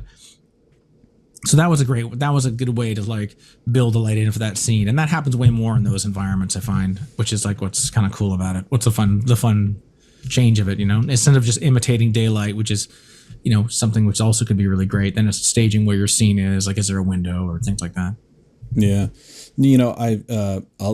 Honestly, the majority of the DPs I've interviewed have espoused the joy of the Astera tubes, and I need them to sponsor this podcast because I've been doing it for free for too long. But I know it's like they're great. They're really a great toy, a great tool, and there's nothing like watching someone walk across set, like walking across in their hand, and then suddenly it's on the board. Then like I'm at the board and I'm like, oh Christ, they're walking over there. Turn that one up. Oh, the iPad app too. I mean, any wireless DMX, but just being able to dial it in off the iPad is such a joy now. Saving a take or saving something by having an LED fixture or having either a combination of remote iris or being able to, tweak the brightness of something when something's going haywire, and maybe an actor's overshot their mark, or like something very unexpected happens and you need to adjust the lighting on the fly to save a take. It's like it's an incredible tool for that. And never mind just being able to do like camera moves and like, when they turn around, we'll just dumb those things out. And this is how we can get rid of the camera shadow. And suddenly that's like, if I can just have them all in their own channels, then we can now do something where we're fluidly changing the lighting just to make the shot possible, to avoid the boom guy's shadow or the camera shadow or something else. And it's a fantastic tool. Are you primarily using those in the sets, or are they all sometimes often used as keys? Are you modifying them at all? Because obviously, putting them in the set is like the classic way, but I've tried to use them as keys. Sometimes the Titans are pretty bright, but the older ones Yeah. weren't really that bright. I've used them as key a couple times. So put, like we used to have we had a clip where you could put two of them in a row and a little spud, so you have like you have two of them together, instead of being like a Kino kind of harness.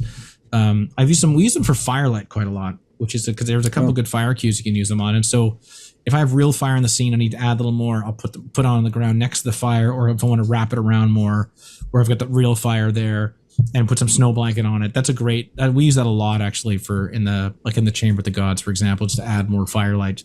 Put 2 or 3 on the ground to control them, and then again you can dim them when the camera goes the wrong way. We did a couple 360s in there around Harrow when he was raising Amit. And there's we'd track with the camera a little bit. And we use them for effects a lot. Like a lot of things, there's some magical effects in obviously Moon Knight where there's occasional times when there's sparkling blue magic or there's a magic fight or some things like that. And they're great for that because you can put them on the ground. If on interactive lighting on somebody's face for purple magic, I can put that down there. And even in a wide shot, if I need to paint it out, as long as I keep it out of the person's overlapping the person, then VFX is pretty easy as a paint out because it's so small. And they really want some interactive light on them, but I can't get the interactive light. If it's a wide shot, I can't shine it across the set from 100 feet because it's going to be on and all the wrong way. If I want it to be between the two actors, you can put that on the ground, pick the right way to hide it, and create that. So it's very useful for that. It's great for what I'll often do is put them, let's just say I want to continue the light. Let's say we're in a parking garage or there's a column or something if I want to add a bit more light, just on somebody motivated from a window far away, but I don't have room for all that. I can hide the tube behind the column and just get a little bit of light on them, and it'll still feel like it's from the source farther away and make it soft enough. So they're great to hide for things like that. And those are the most ways I would use it. Normally, it's really as a single key, or unless it's to make a razor light type thing. You put some card on it to make it small, and you can put either. They even make those things now. They make little single tube. Almost like a soft grid honeycomb type thing, or make a razor light for it. And then it's to put a kick on something, because then it's be super small. I can hide it. It can go behind a piece of furniture, and I can light the ground with it or whatever. And it's a way to create accents on things and hide them very small. That's a really useful way to use them. Sure. You actually just reminded me of a question I wanted to ask, and we'll make that the last one. So sure. I don't keep you forever. Yeah, we'll just have to have you back on because I'm sure we could go for another 2 or 3. Oh yeah, I'll be happy to. I really enjoyed the conversation. Thanks for having such shedding such interest on this kind of things we do. Also, hopefully it's useful for people, especially some students that are watching.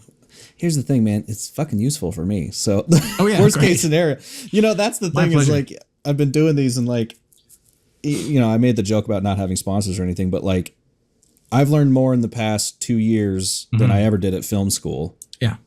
And if I'm a handful of times, it's been a case where I'm working on a project and I'm oh, great. I get to ask an ASC member what they would do. Yeah. And I will always, this is a little bit of how the sausage is made. I always make it sound like it's not me. No.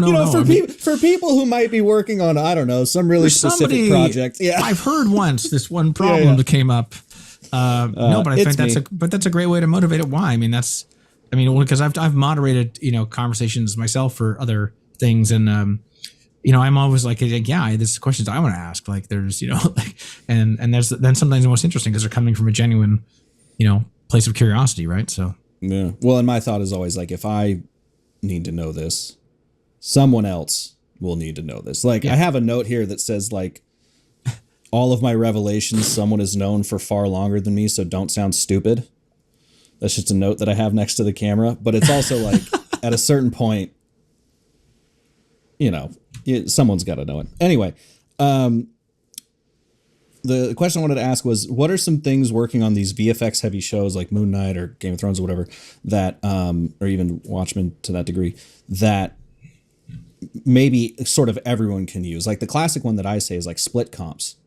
Oh, we need to get a light or the microphone in closer. It's well, if you've got a locked off shot or a nodal shot, just walk the microphone out for a second, get that blank frame, and then you can just cut out, and it takes notes. You can do it in Premiere. You don't need a VFX background.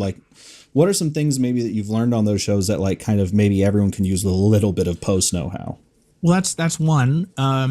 Also, but the thing about that is also on a bigger show, I can do that, but I gotta have to get approval to do that. I can't just do that on my own. I've got to talk to the VFX department because depending on their pipeline, everything else. Like there's schedule. That's one thing is like for me, the big thing is to be involved as early as possible in anything that's going to be either like a CG character or virtual environment or things like that, because it's an opportunity for me to use the ability to create an environment to help really create the mood I want for the scene.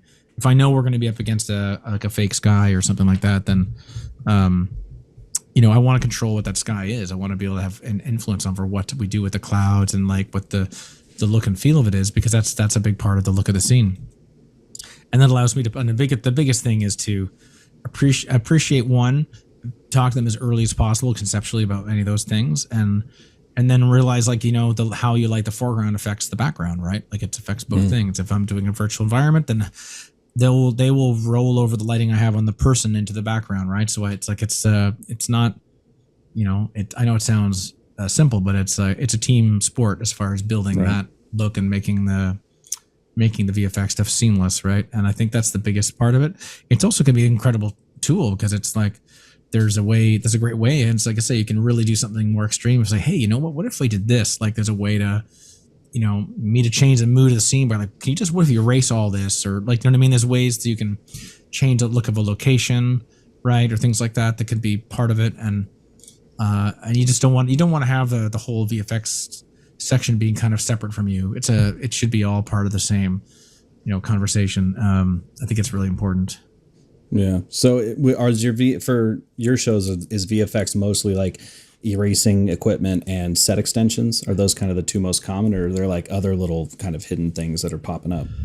Well, I mean, the set extensions will be a big thing in a like for a show with sets like Moon Knight, for example, because like Chamber of the Gods, we built up to a certain point, then everything else above it. Then in which case, the environmental lighting I'm making for that set needs to kind of make sense with wherever they're going to extend, things like that. There's stuff in Cairo where we're like, okay, we're not going to shoot on the rooftops of Cairo, so we're going to build 2 rooftops and it's going to extend everything like that. So then I'm thinking about like, well, where should the sun be? I want it to be backlit because I want it to be a hot kind of like deserty thing, or let's say on the cliff scene in episode 3 as well was also like we built a cliff, but we didn't build, we're not in Cairo, so that's more just like trying to plan about where the lighting is. Like there's a scene. Like when I did like some of the dragon flying scenes and Thrones, like after I finished my episodes, I'd stayed a couple times to do the Daenerys on the back of the dragon, and there was this great scene in season 6. When does she burn? When does she release her dragons? It's season 6. So is that season 6? I think no. Is it? Yeah, I can't remember now. I'm losing track. Anyway, unfortunately, I'm gonna let you know I never saw the show. It's okay. So well, anyway, there are I'm these one of 4. There are these 4 big dragons. Well, they start really small, but anyway, there's a bit in terms of the story. It's kind of a magical bit when there's all these stories about dragon riders and the people of the Targaryen heritage that she's from, because they're basically like it's a medieval thing where you've got bows and arrows and swords, and it's like suddenly somebody's got an F-16. It's like, guess who's going to win the fight? So they can breathe fire. So there's a scene where like the first time she really like the dragon rescues her once at the end of season 5. That's right. So in season 6, she gets on fully and she's flying around, and then 2 other dragons are kind of trapped, and she goes out there by herself and burns a bunch of these ships that were threatening her city and stuff like that. And it's a big like holy fuck you moment. Like, oh, I guess this is now, we've heard about this for 5 seasons, how people could do this, and this is like, it's a pretty spectacular moment, and it's for the character and also for the story, because it's like it's just changed the calculus of all of the politics and the power struggle in the show. But for her, it's also kind of moving. And so they VFX this sort of thing. And when Joe Bauer, who are a VFX supervisor, he's like, well, Greg, it's like, one, these things are really difficult. And because you did this amazing balcony scene last year, like I think you're one of the few people, that I know other than, Dean Selmer, who could ever pull this off. Very, very flattering, but also and I was like, well, can I really pitch like what the sky should look like? Because a couple of them will be virtual environments, because the city marine is obviously is not a real place. It's kind of like a weird mix of like a Cairo with pyramids and ancient Aztec architecture, and it's like it's a fantastical place in a dry environment. And he said, oh yeah, you can totally like design like what you want because I'm like what the dragons are doing is going to be set. But as far as like where the lighting is, I'm like, well, now it's kind of cool because now I can help make these shots look really neat. And there was a particular shot where we're kind of behind them and like they're banking, they're kind of going in for what's ostensibly an attack run where they're going to go burn these ships. And I thought it would be great to have the sun across certain way, because as they go with the shiny dragon wings, like the sun will like travel, like the reflection. It's very familiar to like Top Gun, Right. two F-14s, like that's the sun's shining on the wing. That's a bit similar. I just want to evoke that imagery, right? To evoke like the images of fighter planes and famous fighter plane movies, and as a way so I get to just help design that. And then I was like, oh, now I'm excited about this because now I'm contributing. This is not even my episode I shot. It's for an episode that Miguel Sapochnik directed and Fabian Wagner shot. But I was like, this is a way to I can help make this thing really cool and help do this. And then the same way that to put a real person on what's a CG character, entering the lighting is very important. So in one of the first shots, I was like, well, I feel like when the wings come up, because they're like, I mentioned like a big, like an eagle with a longer neck, like it's a big swooping thing. When the wing goes up, I want to put the sun away that the wing will shadow her, right? Which will then help make her like totally integrated into the scene. It won't look like a CG person stuck on a regular person stuck in a CG dragon. So the first couple of times I was like, well, I'll put the sun over there for that. I was just trying to think of all the things, all the tools I could use to make it interactive and more interesting. And I remember Steve Kullback, the producer, came in. He's like, what's that weird shadow going there? And I was explaining to him what I was doing. He just patted me on the back, like, that's fantastic. Like, because to him, it's like, this is one of the hardest things to do is to make this not look like, and like, it's all hinging on this, right? Like, we know the show is going to have more of these things. Like, we have to make this look great. We're all nervous about it. And so we just had, because the animation is when you're shooting a person on like essentially the motion base at the back of the dragon, it's kind of running in the program of the dragon, right? It's not like a separate thing. So the dragon's motion is all thing. The shots, previs with how the camera consistent. Moves. Yeah, it's like play. She's riding. So that way, when they cut her out, she'll go right onto the CG dragon, and it'll be totally like the thing she's touching is moving like the dragon. Right. And so that means I know when the wing is going, right? So now we could play. So we'd play the animation on a monitor in sync, in sync with it. So the guy, my poor electrician who's like, 80 feet in the air in front of the 20K sun with a show card, literally, yeah, with like, and he's watching it going like, and then down, and then like, and trying to get it in sync. We just once we worked out the timing, it's so ridiculous, right? But it was so much fun. And it was like, yeah, it really worked. Like there's that one shot. It's like two flaps, but man, it totally makes it believable. Which once you get the first shot right, the audience is like, more into it. And right. And that fighter plane shot was really cool. And so, I just tried to use all the tools to make that all the stuff as neat as possible to help reinforce what it was, the imagery it was supposed to evoke, and also just make it look cool. Cause it's like for the audience, it's like, they've been like in the scope of the story, because the big like cycle thing of like history and unreliable narrators. And so there's a lot of talk of like old wars and battles and stuff. And then as the characters age, the younger characters go into positions of power in the scope of the story. So when this happened, it's like, oh, we've heard about this shit. And like, it better live up to people's, imaginations of what they've been hinted at. Right. So, but it was just like a fun way to try and make it more integrated. And I think that's the biggest thing is like be involved early. As much as you can as cinematographer, any of the VFX or any of the any of the conceptual ideas, because even the ideas of like what the scene should look like, it's the same for me as being in prep with the director and the production designer. It's like, well, should we do it this way? Like, is this a better thing to do like all CG, or is this like, is it better if I build this part? Or it's like, you want to be involved as early as possible. In the same way that I want to be involved right up to the very end with color timing, because we do so many things, that we have to kind of like, push to the finish line. That's like me finishing the cinematography, right? Like I know I'm going to darken the wall over your head later because there was no way to do that at the time. And I want to know how to do that. And I think that's the biggest thing is be involved as early as possible and stick and go all the way through if you can.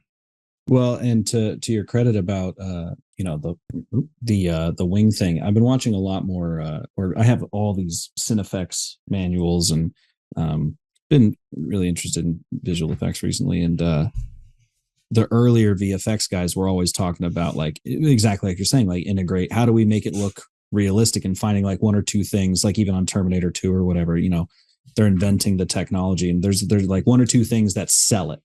The idea of selling it and not just having it be totally VFX. Yeah. Oh, VFX looks real, or CGI looks realistic. It's like, but there's ways to integrate it so that it sells it. Well, that's the thing about.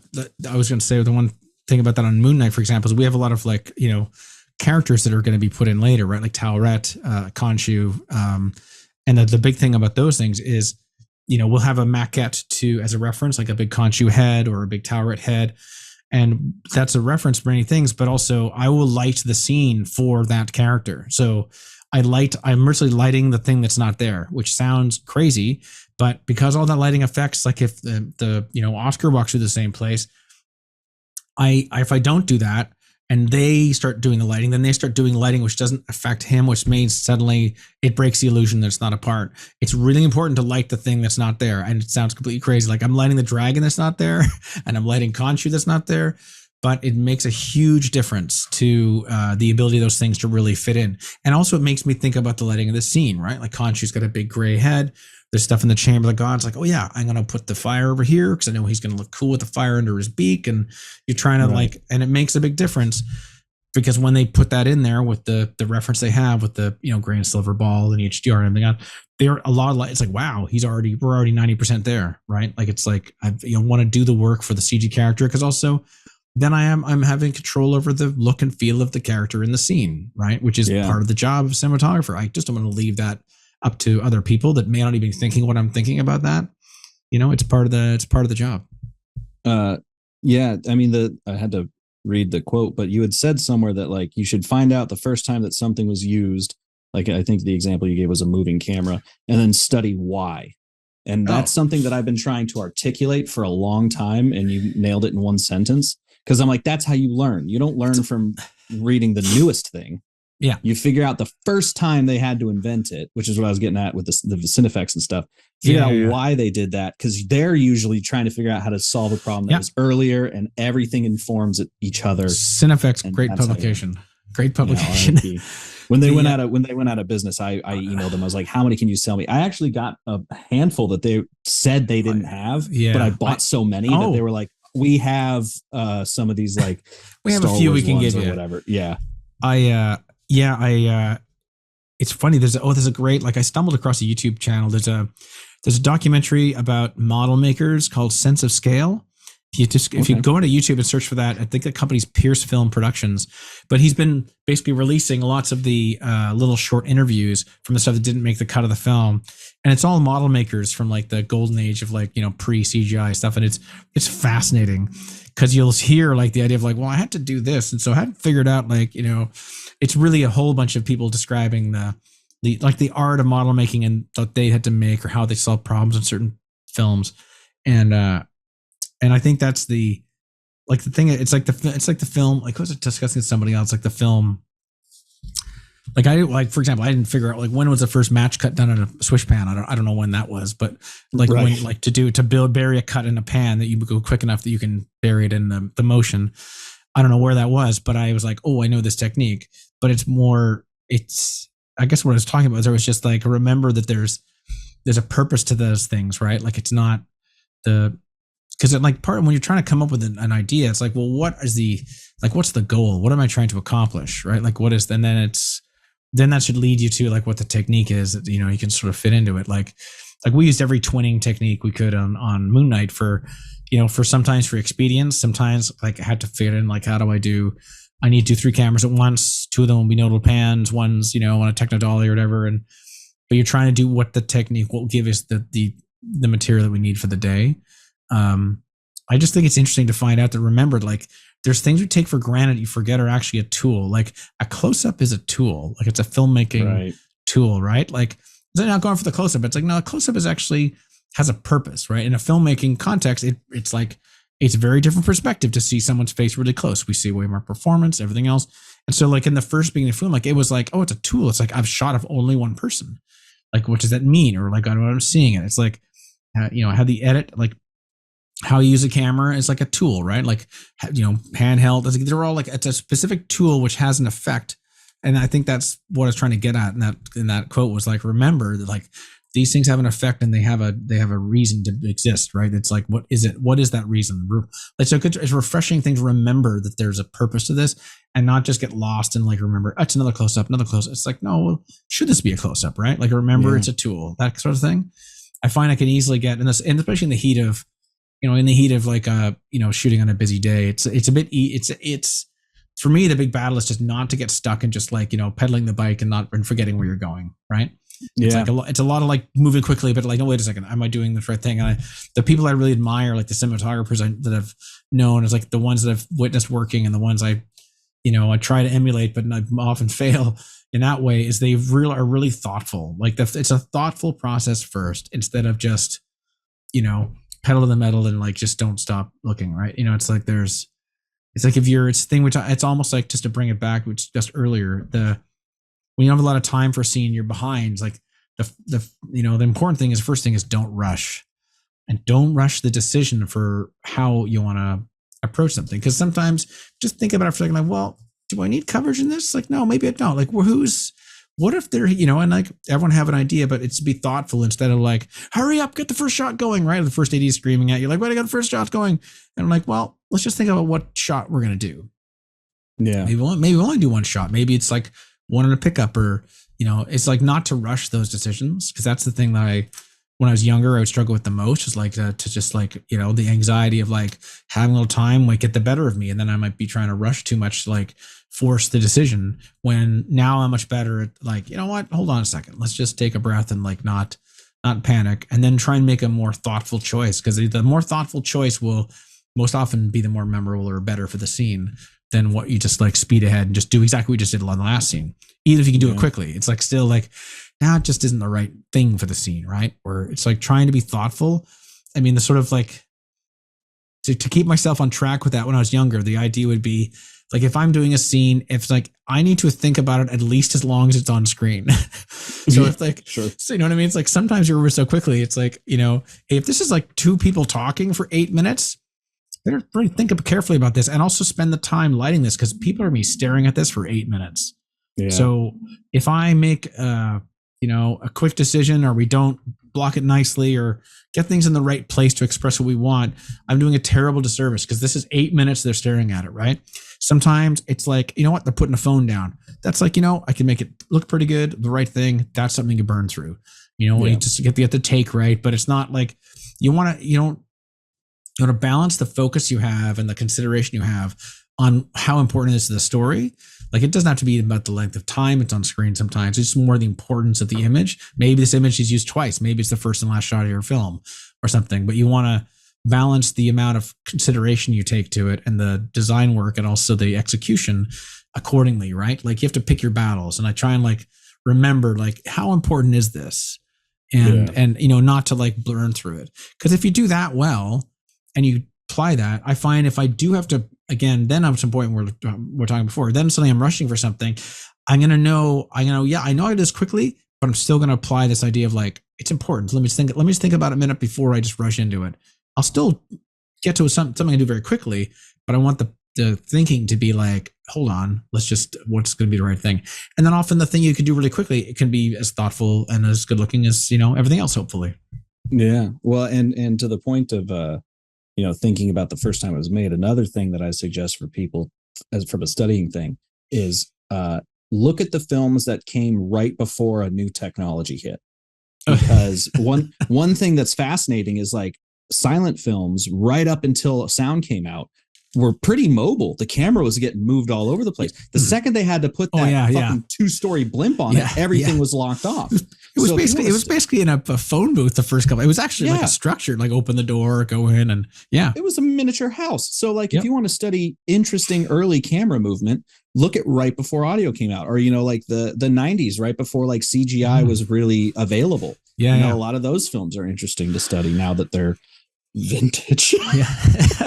The Matrix, it's true. That old film. Oh yeah. It's like, it's really, I find that's like, I mean, also right once Steadicam came out, like suddenly Steadicam's using everything. It's a tool, right? It's a tool. It's not for everything. Gimbals are a tool, right? Split screens are a tool. It's like split diopters are a tool, things like that. Like that's actually there. We used a lot of those on Watchmen, for example, because it was, we were trying to get into, stacking the imagery in vertical planes, because like a lot of comic book panels, like there's no focus, right? No limited focus, right? So we were trying to use that composition, like, well, I can put the foreground object in there and the audience can now choose between where to look, which is like you could in a comic panel. Split diopters just look cool.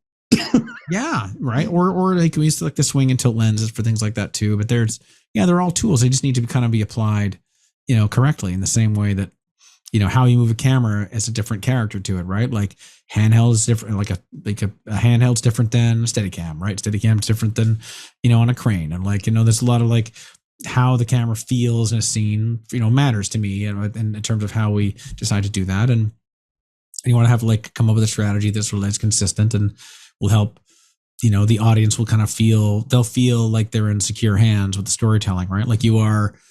The other expression I was like describing, like the camera operating thing, it's like you are, like we are taking their eyes and going, I got you now by the ears. Now, if I'm doing this to you, it's a choice, and I'm deliberately trying to shake and rattle you a little bit, like in the terms of the story. We are as filmmakers trying to do that in the same way that it's like it shouldn't just be a grab way to like increase tension if it seems inappropriate, or like the big mistake I see that I've been trying to get out of in my own work is like, for example, like if I want to have that energy, the problem is if I need the audience to see something very specific, small, don't move the camera too much, because, it's like people can't focus when the things move around like that. And you see that a lot sometimes. Like, I mean, that's just like the wrong way to do it. Cause like, if you want them to see it, they need to be able to see it. So, keep the camera more still to allow them to focus on it. If it's all motion blur, they can't tell what that is. And then suddenly we're cutting to a insert. Because in post, you're like, oh, you can't see it. Now we've added an edit to the scene, which we didn't want, because we shot in a way where the audience couldn't tell what the hell we were trying to show them. It's just like everything is a tool that way. So it's like, it's still so much to learn. I mean, we're talking for 2 hours, and I'm like, now I'm realizing, all right, there's a whole bunch of things I got to figure out before, Well, you know what? When you learn new things, please come back and teach the rest of us, because I'm sure they'll be fascinating. Oh, my pleasure. It's really fun chatting about it. Thank you very much. It's really great to meet you. And I'll happily come back anytime if I'm free. It's a wonderful conversation. Thank you. Frame and Reference is an Owlbot production. It's produced and edited by me, Kenny McMillan, and distributed by Pro Video Coalition. Our theme song is written and performed by Mark Pelly, and the F at Art Mattbox logo was designed by Nate Truax of Truax Branding Company. You can read or watch the podcast you've just heard by going to provideocoalition.com or youtube.com/owlbot, respectively. And as always, thanks for listening.